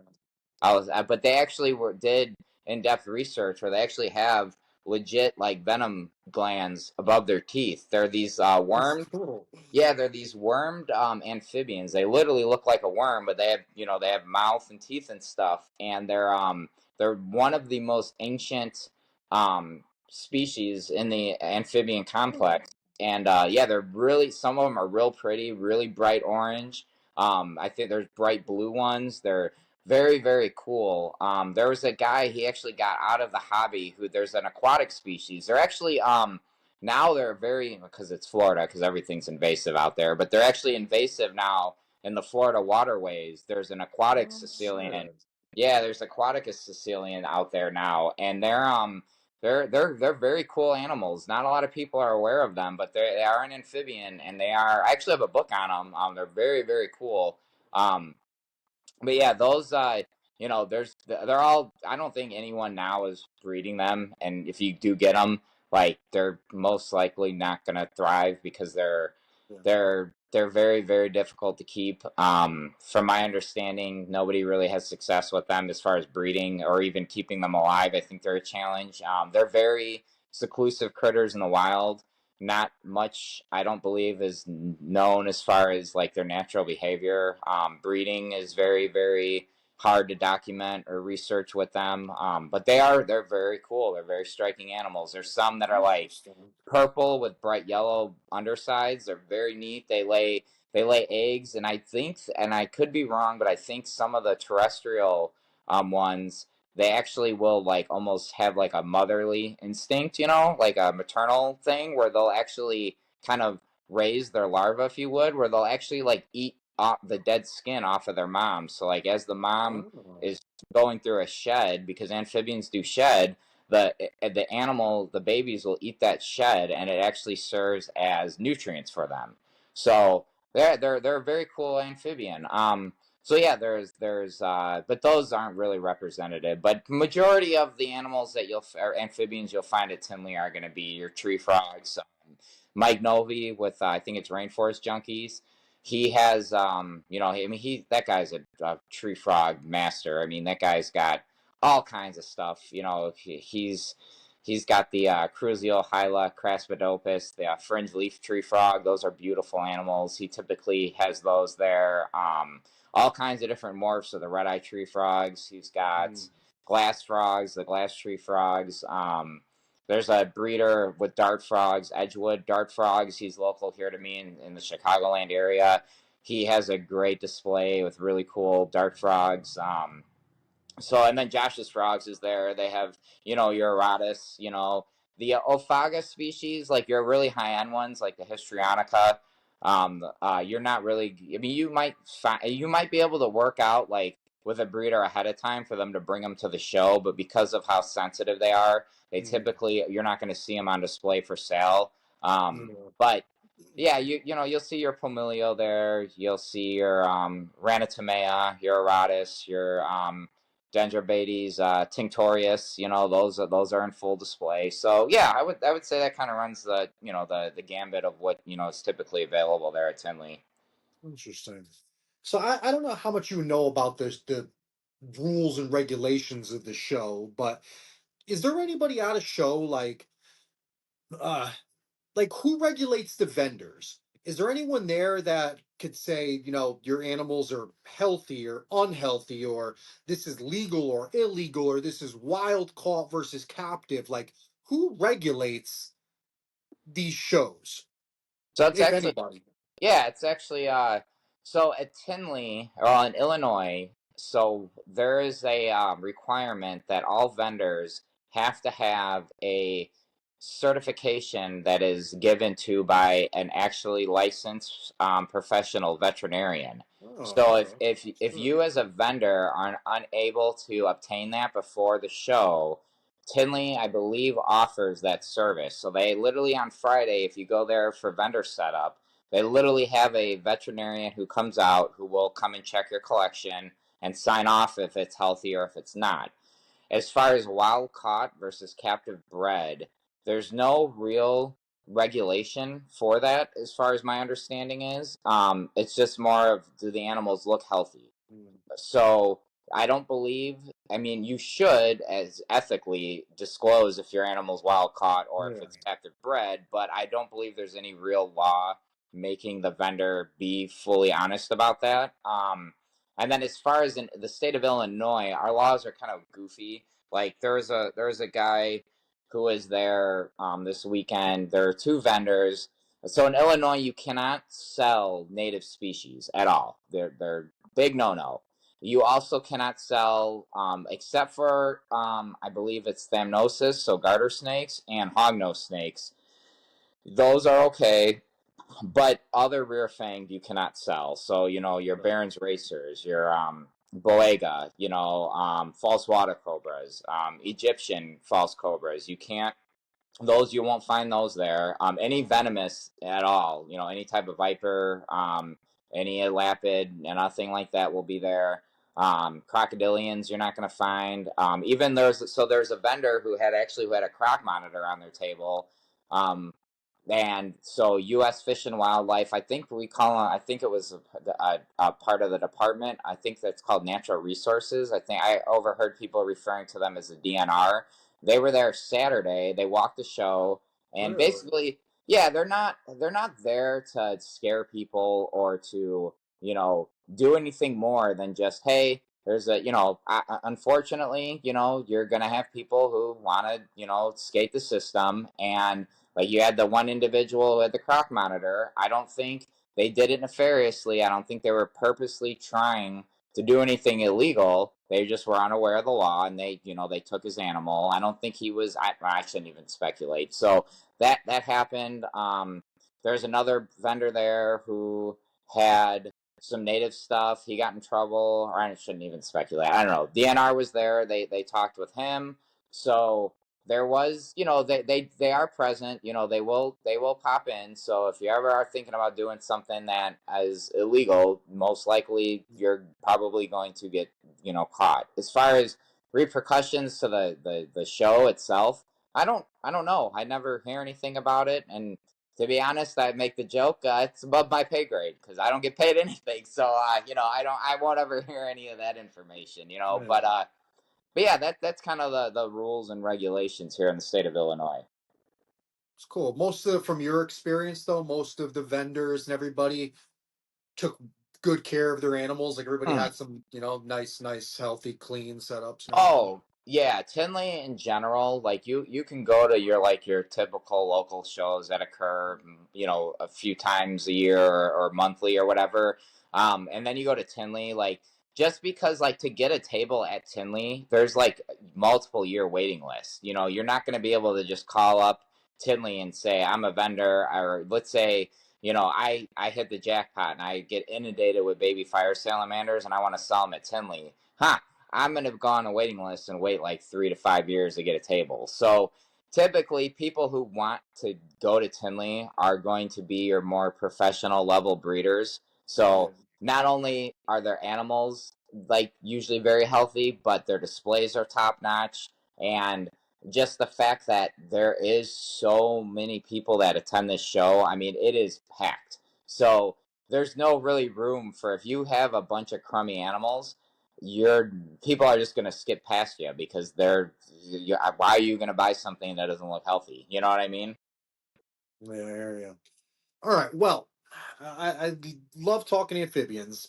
God knows I love amphibians, and God knows a lot of our followers probably love amphibians as well. But we are a gecko podcast. Now, let's talk about some of these geckos that you got in detail. I'd like you to elaborate on the leaf tails. There's something that I'm super obsessed with. I think that they're amazing species. I was so happy when I saw you were getting them, man. Like made my day when I saw you were getting these things. What set you down this road of these particular leaf tails? What read us the riot act, if you will, about them. What attracted you to them? How are you keeping them? What do you plan on doing with them? Tell us, man. Tell us about these leaf tails. Okay, so essentially, when the first Australian gecko I got were Strophaeus springlegeris. Is that how you say it, Jason? There's I say Spinageris. Spinageris. Uh, So yeah, I got a pair of those, and I was like really into the genus or species of Strophaeus, and I, for some reason, the eyes of the Spinageris really like attracted me to them. So those were the first ones that I got, and man, they are the most fun animal to watch eat. And that's saying something because I have like snakes too, Mhm. and these guys are like little freaking ninjas, dude. They do not waste any energy. They're so calculated with their hunting, their ability to um what do you call it? Like, calculate how far they need to jump, how much energy is expended into striking at their cricket. It's so much fun. So I would find myself for hours just literally just watching them hunt, and it was so much fun. So then um I I I just started I bought a book, the I think it's the, what is it, A Guide to Australian Geckos. And when I was flipping through that, I remember they had done a gecko symposium before COVID. So this is maybe 2018, 2019. That was the first one. And I remember Philip Tremper was there. And this is before I really knew who he was. I think he had really good success with the Amicola, and I forgot what other species. So basically, he had these Aussie leaf-tailed geckos, and I remember seeing them back in 2018, 2019, just being very curious about them because they are very striking. They just look wild. Like, they're just such a different looking animal. So when after I got the Strophuris, I got that book and I just started basically reading about them, and just that obsession just started to really take root. And after listening to you guys, you did that episode with Joe Hub, and I remember I was watching it live, and I was asking, just firing off questions in the live chat, what's the best recommendation for a beginner and this and that and all this other stuff. And I got to a point where I felt like the biggest hurdle with the Australian leaf tails is their temperature requirements. But me being me, with my collection as it stands already, that's not a challenge for me. Getting animals cold is not a big deal. So I'm like, you know what? These animals, I think I could do it. So I went to the show, and it was funny because I was talking with Jason about this a lot. And I was like, yeah, I think I'm gonna get Amicola, and I'm like, whatever. So then, there's another species of animal, African house snake, that I was on the fence. I didn't know which ones I wanted to get, and I did an Instagram live on my podcast stuff where I was talking about this a little bit. I was literally giving myself like anxiety because I did not honestly know. Damn. Yeah, like legit, dude. Like I was getting like overwhelmed because I did not know what the hell I wanted, and I was like stressing out, like I don't know what to get. Like it was just freaking me out. And then but that honestly, like I call that like my dry drunk, because even though I'm not drinking anymore, I still have that alcoholic mindset sometimes where I get this like I want it all or nothing mentality. So I'm telling myself, calm down. It's not, pick what when I get to the show, let the animals speak to me, and whichever one I really gravitate towards, that's what I'm gonna pick. So I go see the African house snakes, and I'm like, oh man, these are beautiful. I think I'm gonna pull the trigger. And I'm like, no, let me go look at the leaf tails. So I go over to Philip, and Philip, I already had gotten a female Diplodactylus galeatus from him, and I already talked to him about him getting a Strophuris ciliaris. So I needed to pick up the geckos from him already. So I went over, and he had that. Jason, how do you say it? I sound like a Polak. Sorry, I'm Polish, by the way. I don't mean that derogatory term. My family, we are Southside Polish, so I don't mean that derogatory. But what's the what? Salatorius salabrosis. Yes, Celebrosis. So he had two juveniles, and dude, he had the Amicola and the Celebrosis, and dude, I don't know what it was. As soon as I saw the Celebrosis, I'm just like, you know what? The Amicola are cool. I freaking want the Celebrosis. So Phil's talking to me about them, and Philip's just like, yeah, they live, I think he said like upwards around 15 years or so. And I'm just like, Nice. yeah. And I'm like, take my card. Here you go. Let's do it. Like, boom. Freaking got them. And man, like, and it was so funny because I sent you guys the pictures of them. And Jay, what did you say? You're like, oh man, you skipped right over the Amicola, didn't you? Yeah, yeah. Well, because I remember the question that you asked Joe, and you're like, "Hey, which one's the best starter?" And I was like, "Oh, damn, he just went right over that one." No, I mean, that's cool though. Like your eyes were set on something else, and I know you're gonna do the research on it. So it's it's this. I got this advice from somebody where they said the best, whatever, like if it's your first gecko or first of that species, the best thing to do is or the best first pet would be the one you're gonna do the most research on. Mm-hmm. So and then with you, like you already got the book, so you already got that information. You got, you're connected with Phil, you're connected with Joe, so you got all the information and all the resources to make sure it works out the way you need it to work out. And plus, you got that basement, so you're good. Yeah. Oh, dude. Like, it was so funny. So I get them, and I went over to, so I got to the show. It opens up for the VIP people. So you basically VIP, all it means is that you pay $55 and you get a 3-day pass, and you get to get in on vendor setup day, and then you get Saturday, you get in like, I think it's 2 hours earlier before Yeah. general admission, and then like an hour early, whatever. So it's not, you don't need to do anything but just pay the extra money to get the pass. So when I say VIP, I'm nothing special. I'm just me, right? So I get the VIP pass. I go right over. First thing I do is I hit up. I saw the house snakes. Then I went to go see Joe Hub, but he wasn't there yet. So then I went over to Philip because like I said, I already worked out the Galeatus female and then the Ciliaris. So then dude, like, oh, you know what? Actually, I stopped at Gecko Laboratories or Oh yeah, whatever. yeah, yeah. So he had some leaf tails too that were very enticing, but I'm like, well, let me go see what Philip's got. And Philip's been great. So when I got my Galeatus, I got very fortunate. I was at the Schaumburg show, and I'll never forget. I was right. I think I was hitting my 6 month sobriety. So I kind of wanted to do something, for myself to kind of celebrate it. So I splurged a little bit, and I got I basically bought 3 different species of geckos for myself. So then I got the Galeatus, the G Rex, and then the Luca, or what, however you Lucasium. yeah, Lucasium Lucasium. Damien. Yeah, so I got those, but then unfortunately, John from Ghouls-N-Geckos, dude was awesome, super transparent. Long story short, the female actually laid a clutch, did not do well. They were infertile, and she ended up passing. So and John felt terrible. He's letting me know the whole time. So long story short, I started reaching out to people trying to hunt down a female. I messaged Philip. Philip's like, "Yep, Matt, I got you. Don't worry about it. I'll bring her to Tinley." I'm like, "Okay, cool." So yeah, I and me and Philip have been talking. We chat on Instagram.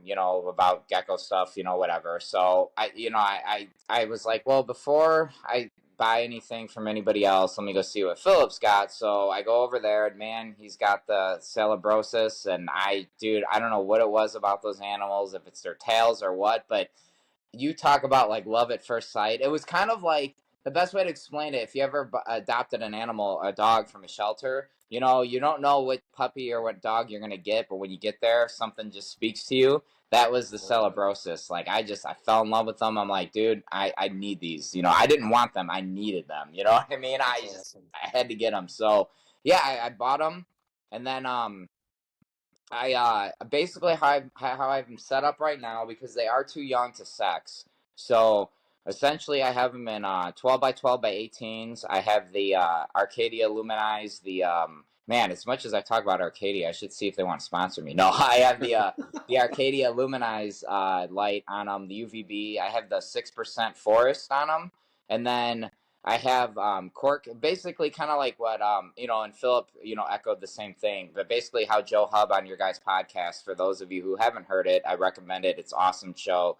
But what Joe and Philip basically said is do cork flats, not rock, because if the rock slips or something, it could smush the gecko, and cork is a hell of a lot lighter. So I put a bunch of cork flats, kind of stacked up vertically parallel to each other, so they can kind of get in between them. And then I did I have the background, that foam background, that like crap that Exoterra puts in there. I left that in just for something to crawl on, because what people that don't know about the Aussie leaf-tailed geckos is they're not. When you think about a gecko, typically you think of the ones that have the toe pads where they can crawl straight up glass.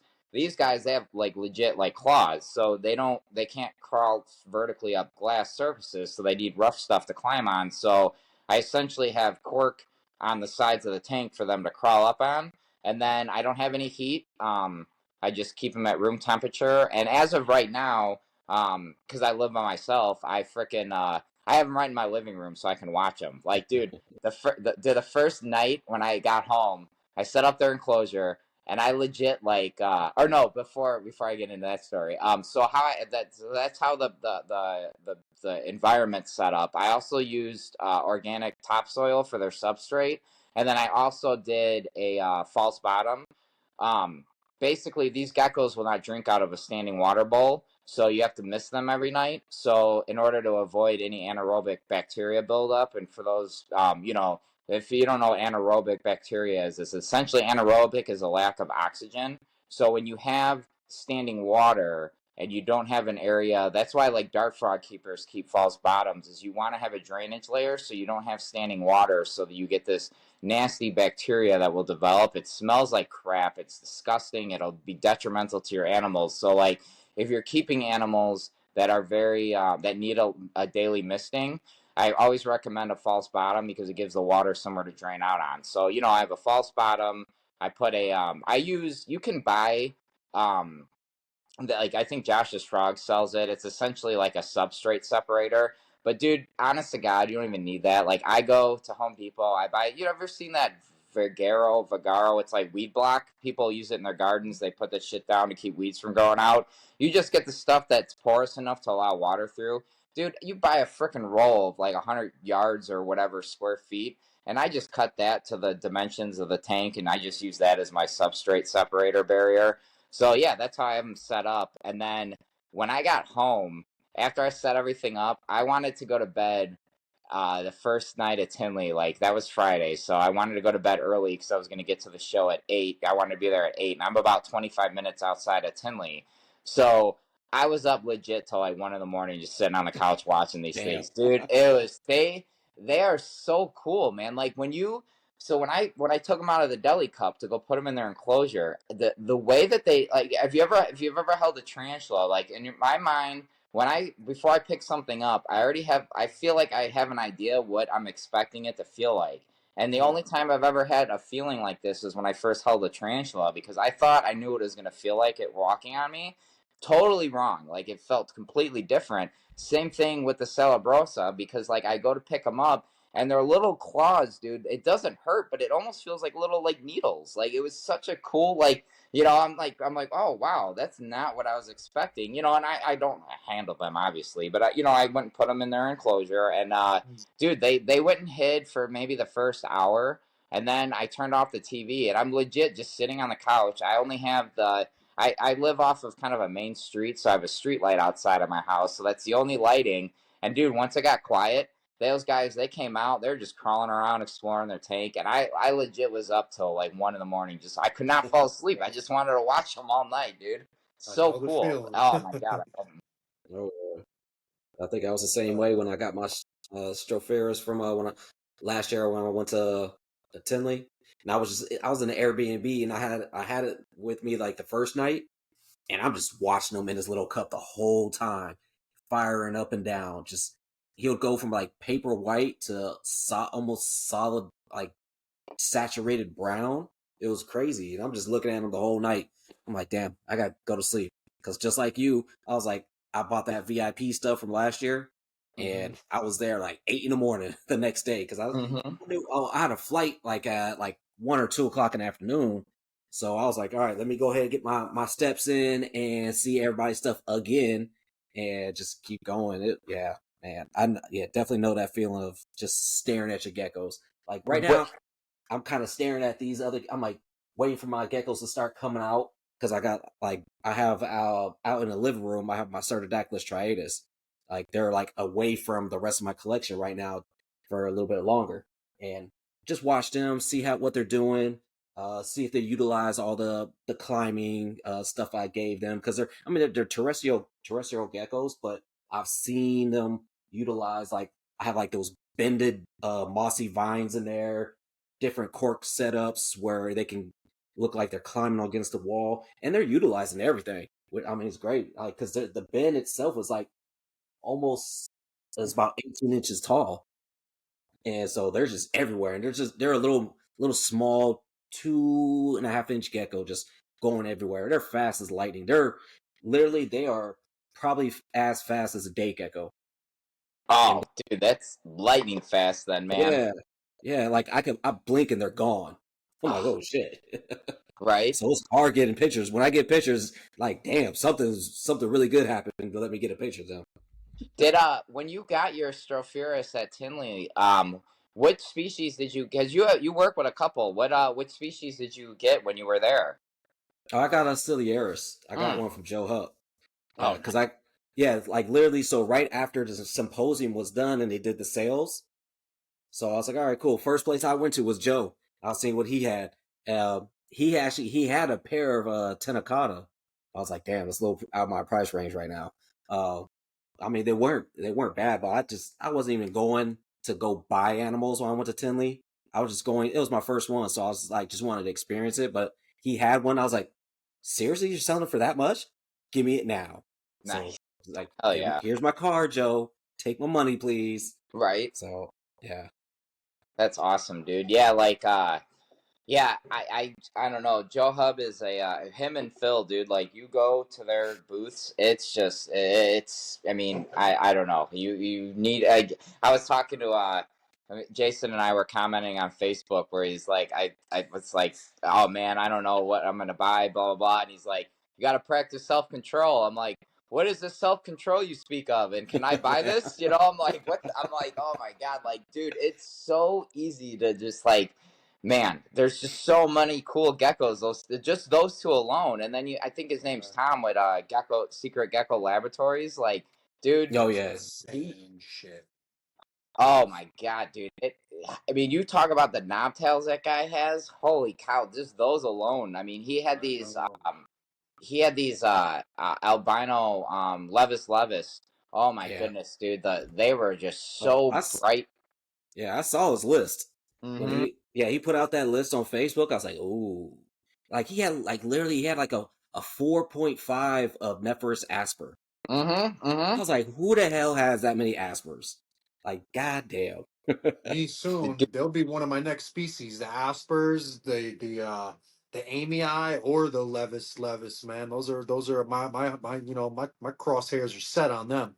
And I hate to Yeah. sound smug by any means. Money isn't an option for me, man. I buy whatever the fuck I want, man. Like that's a fact. If I want it, I'm buying it. And Bro, love them, love those things.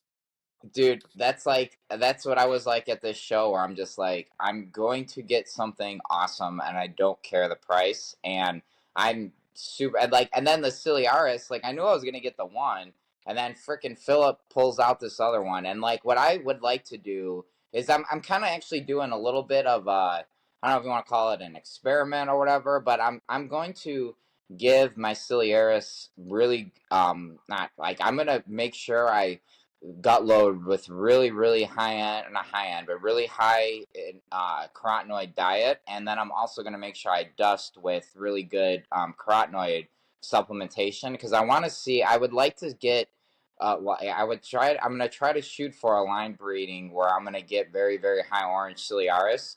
So Philip pulls out this one and he shows me the parents, you know, and they're very high orange, like, and I'm just like, oh my goodness, yep, I'm gonna buy this one too. And next thing I know, I'm freaking dropping, let's just say it was a good amount of money that basically everything that I saved up for the show, I did not come home with any of it. Oh, I I mean, mean, I've seen when you those told things me the go for price, it 1,500. wasn't that bad. Yeah. Yeah. When I've you seen them go for was 15, that so the 1,600. yeah for like a pair of Ciliaris Yeah, or Susan. I've Up at Flora Fauna, oh yeah Brian yeah yeah Susan at yeah Sundown was selling them for yeah he'll like, put them like 12, 13, 1400. Yeah, yeah, for people were just one buying them, man. gecko. Those Yeah. crazy orange looking ones, man. They were like black and orange, but they're high Yeah. orange, man. And they were selling like they were gone. So that price that you told me, was that for all the geckos that you spent? For all the Well, I geckos? Or was that that was just for the for a certain pair? that was for the two Ciliaris and the two uh leaf tails. Salabrosis? Yeah, Okay. Oh, Celebrosis. great price. The Man. gal the Galeatus, the Diplodactylus, after John, unfortunately when the female passed away, John, I mean, obviously John's a great guy. So, when he had refunded me the money, and I was just freaking out trying to find a female. When Philip said he had it, I was just like, here's, I can pay you right now. So I had already paid for the Galeatus.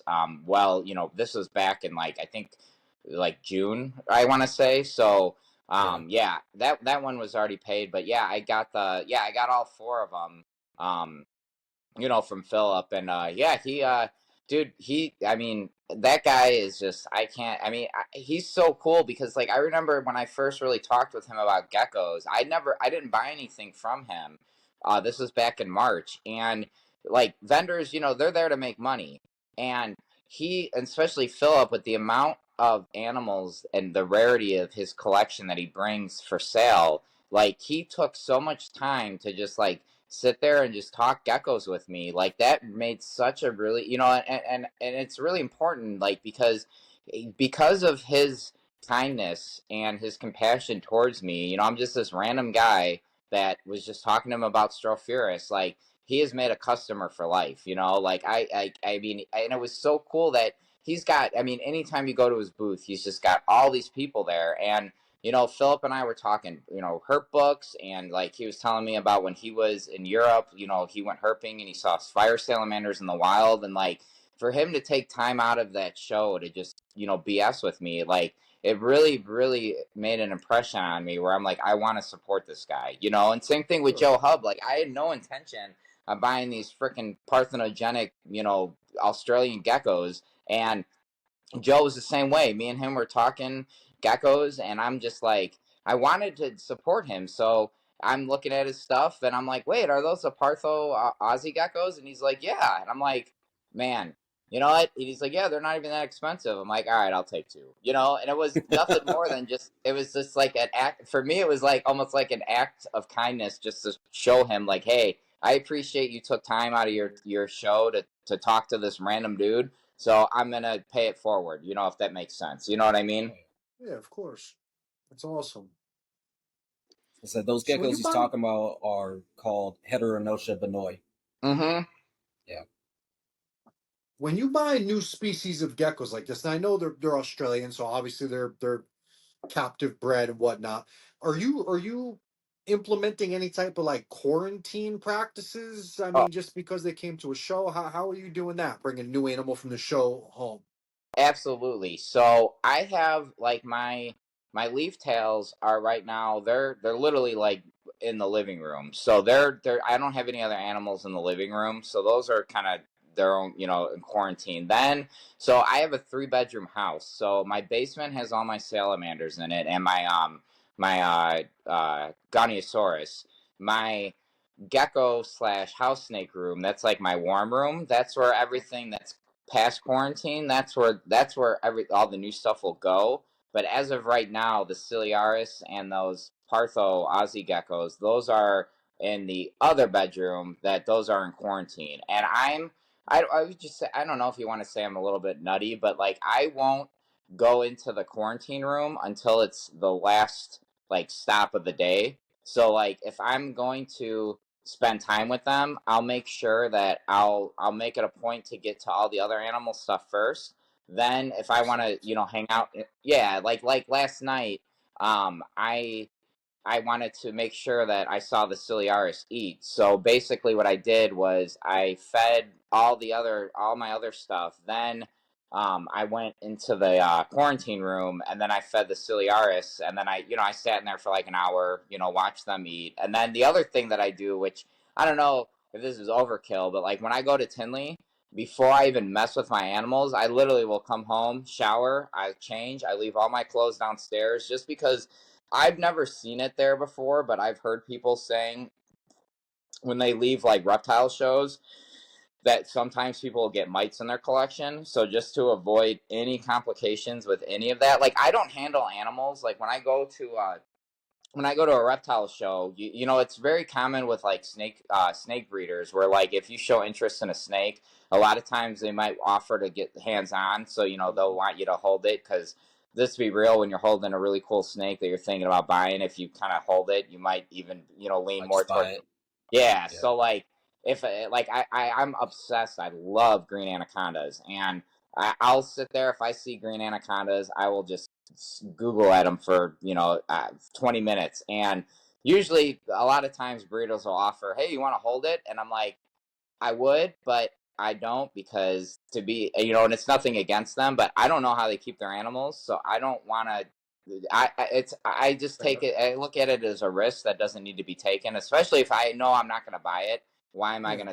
gonna, I don't need to hold it. So I just, no, I'm good. I'm just looking. And that's typically, my thing. But yeah, anytime I go to a show, I don't care, how goofy people think I am. But yeah, I will make sure before I literally will shower and change, and before I even go do anything with the animals, just because I just look at it where, especially with my fire salamanders, like it took me years to accumulate the collection that I have, and I'm not going. Oh shoot! Sorry guys, phone fell. I'm not going to do anything that if I have control over it, I'm going to eliminate any risks that I have, because why bother? Why how mad would you be at yourself if there's something in your control that you accidentally expose your animal to? You know what I mean? Like that's why I'm just kind of like, yeah, I'm gonna shower before I even mess with Respect stuff. that. Absolutely, dude. I respect that, dude. Oh my God.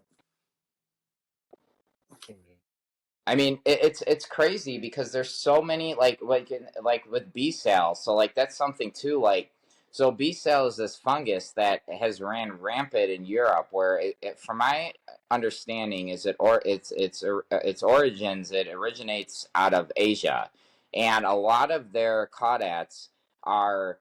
They have the ability to carry it, but it doesn't impact them the way that it did the fire salamanders. So when bee sal got introduced into Europe, it did numbers, gangbusters on the fire salamander population. It damaged, and it really, really put a dent in their wild population. Um, that's why the Lacey Act, when it was updated, a lot of the lobbyists, when they wanted to, basically why they banned the import of fire salamanders into the United States, was because we have such a large diversity of them. I mean, we literally are the hotspot when it comes to salamanders in the world. So obviously we don't want our biodiversity to be impacted by something that isn't, that doesn't need to be here. So I get why they put that ban in place. So B cell is basically, it's a fungus, and when it impacts your, so there's two different versions of it, right? So there's chytrid, that's basically the one that attacks frogs, and what it Frogs, does to yeah. frogs, it's really sad. What it does to frogs is it actually it makes their skin to the point where they can't absorb water. And what it'll do to them is it actually gets them. I think it stresses their cardiovascular system so much it essentially causes them to go to cardiac arrest, and that's how it ends up killing them. Now with B cell, it's called like Batrichytrium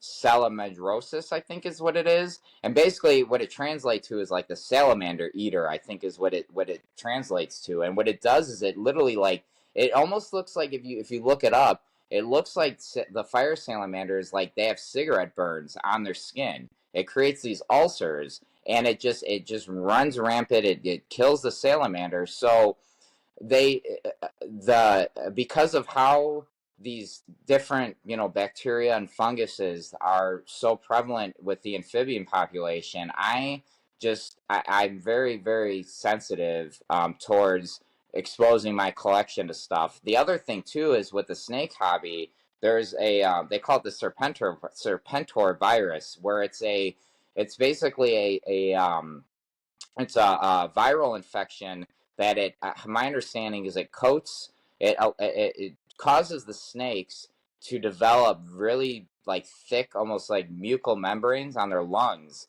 and essentially I believe it like almost like drowns the snake. And it basically, there's been keepers who, there's a guy, I believe his first name is Cody, out of Florida.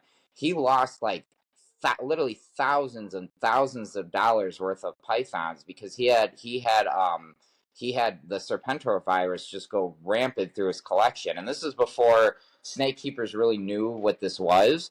So there are different types of, in any set of the hobby, there are different viruses and stuff, or funguses or bacteria that exist, that implementing some type of a quarantine.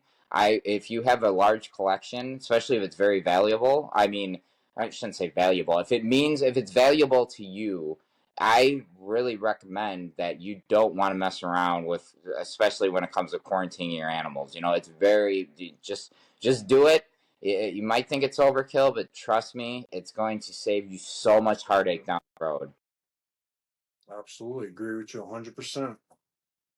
I mean, it's something that if you have the even if you don't have, a separate room per se, just not cross contaminating with tools. If you're gonna clean your water bowls or something, maybe use different paper towels or instead of using the same sponge and washing everything. Just little simple stuff like that. If that's all you can do, it's better than nothing. If you're Absolutely. if you're going to handle an animal that you just acquired, I mean, at the least amount is mess with that. Go and fuck with it at the end of the day, and do all your other stuff with the stuff that you already know is okay and healthy before you go mess with the new animal. You know what I mean? It's just stuff like that. Oh yeah. Absolutely. All right. So we're coming up on 2 hours. I know it's about nine Yeah. o'clock over there. Shit. Yeah, it is. So Matt, we could talk for another 3 hours, man. We're an hour past what we normally do. yeah. So Matt, couple questions, right? Mhm. Good resources for people. Is there a good community they should be looking for? Books. Any good book recommendations besides that salamander book that you had? Uh, those two Oh, right there. yes. So if you're wanting to learn about fire salamanders, there is a great online resource. It's called caudat.org. That is essentially, it's like a social media that is geared directly for salamanders and newts. There's a species section, if you would, a thread that is just on fire salamanders. And I recommend, if you want to learn more about them, click on that thread and just start reading posts, because there are so many great stories and people, experienced keepers, that contribute to that. Yeah, obviously the genus Salamandra. That book, unfortunately, it's out of print. It is pretty pricey if you do want to buy it, but if you can afford it, I definitely recommend getting that book.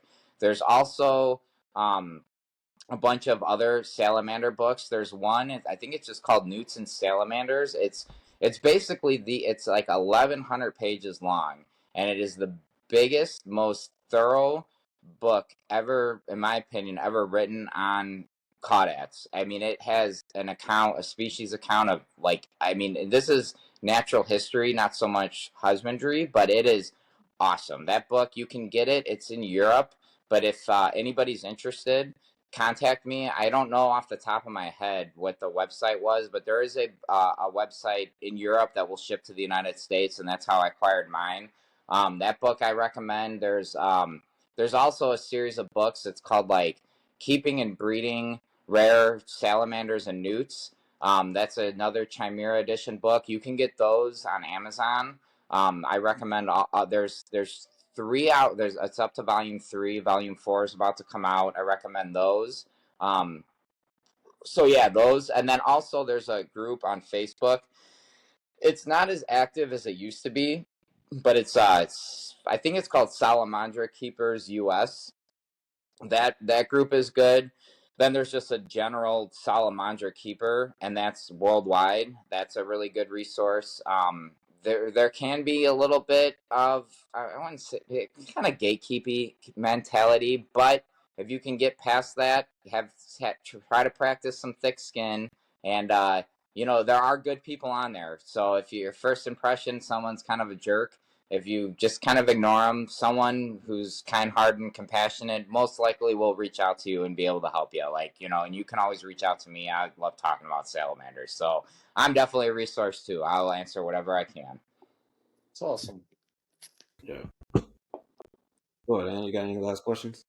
I just got Yeah, my wrap. no. So tell our listeners, if you don't mind, where they can find you, where to listen to your podcast, how let the guys know how they can get a hold of you and find you if they're not already following you or listening to you. Yeah, for sure. So I'm on Facebook. I'm not as active on it as I used to be. I would say Instagram's probably the best way. My Instagram is at not another reptile podcast. That is my podcast as well. That's probably the best way to find me. And what else? My podcast, I put it out weekly. This week has been delayed though because of Tinley. I already recorded it. I gotta edit it, and every time I get home, I've just been so gung ho with these new geckos. I just be honest, I just been spending time with them. But yeah, I'll get that out. If I don't get it out this week, I do have a full-time job, so depending on how work goes this week, I'll try to get it edited and put out. But if not, it'll be up. I'll put out 2 episodes next week. Yeah, so that, and then you can find that podcast on, I think I have it on Apple, Spotify, and Amazon. So Awesome. yeah, that's pretty much, that's the deal with that. And that podcast is more centered around just anything cold blooded with with a backbone. So I talk snakes, amphibians, geckos. I mean, any type of species, a lizard. I don't know. The new episode that's gonna come out is all on testudos. That's like the hermins and Russian tortoises. So yeah, I try to cover all Awesome. of it. Nice. Cool. Yeah, guys, if you're looking for a cool podcast, man, long form, something to listen to while you're in your room cleaning or a long drive or something, they're great, intellectual, intelligent, information packed conversations to listen to, man. They're like seriously some of my favorite podcasts to listen to and re-listen to. And I'm always learning something, I mean, it's no secret I'm no expert, but I'm always learning something from his podcast, guys. Like it's if you're into reptiles, you'll love the podcast. Give him a follow, check him out, man. Really, really cool stuff. And I lot to come. Lot to come. This kid's got a bright future in this, man. It's gonna be something big, man. I really appreciate that, Anthony. That means a lot, man. Yeah, that means a lot. Thank you very much. So before No we get out doubt, of here, brother. I gotta ask my question. So what has been your biggest failures in this hobby, and what have you learned from them? Jeez, biggest failures. Which ones? Let's see. The biggest one that comes to mind is when I first got into Phelsuma. I'll never forget. I had this idea, or someone had told me that nocturnal animals, even though Phelsuma are diurnal, I was told that they can't see red light. So what I would do at night was I had red light bulbs that I'd put on them, and dude, I must have messed those animals' poor little brains up so bad, just with their circadian rhythm must have been thrown off so much. Um, yeah, that's embarrassing. I used to keep them on that stupid reptile carpet. I my leopard geckos, I used to use frickin', I mean, we all did in the 90s, heat rocks and shit like that. Like that was bad. Yeah, that's those are the ones that come to mind definitely. Yeah, for sure. All right, Matt. Well, definitely, dude. It was a pleasure having you on. It sucked my camera went off, but it's all good. Anthony held it down today. So appreciate to the both of you guys for holding this down. Matt, you already know you got an open invitation. Dude, please start breeding those those Aussie geckos right there, man. Those leaf tails, man. I want to hear about that for Oh, real. Well, yeah, dude. So excited for you, dude. So excited. for Yeah. sure, man. Let's keep our fingers crossed that I got a pair. I mean, if not, Right. it's not the end of the world because it's just a reason to go buy some more. No. I almost hope you don't. I want to Exactly. see you get more. Right? Yeah. All right. Well, definitely stay on for a little bit, Matt. We're gonna go ahead and end this right here. Everybody, have a great night. Like I said, please like, share, and subscribe. Let us know. Shoot us a DM. What do you guys want us to have us talk about? It's like I said, we got some big things in the mix coming up with some great discussions with some great folks.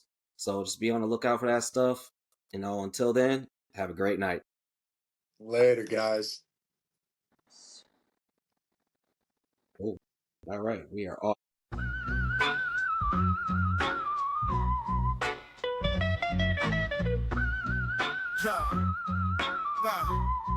Yo, creeping in the dark, life nocturnal, dark and dark, both paths arboreal to terrestrial. Sticky toes gripping forest students that explore. Listen close, Gecko podcast, that's knowledge galore.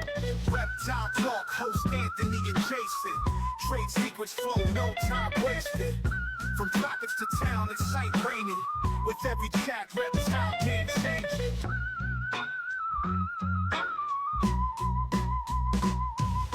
escaping heat waves, tan under rays, desert sand echoes, sun blazing days. Little hustlers, camouflage and maze, catch them speaking wisdom, the wild on replay. Reptile talk, host Anthony and Jason. Trade secrets flow, no time wasted. From tropics to town, it's sight raining. With every chat, reptile game changing.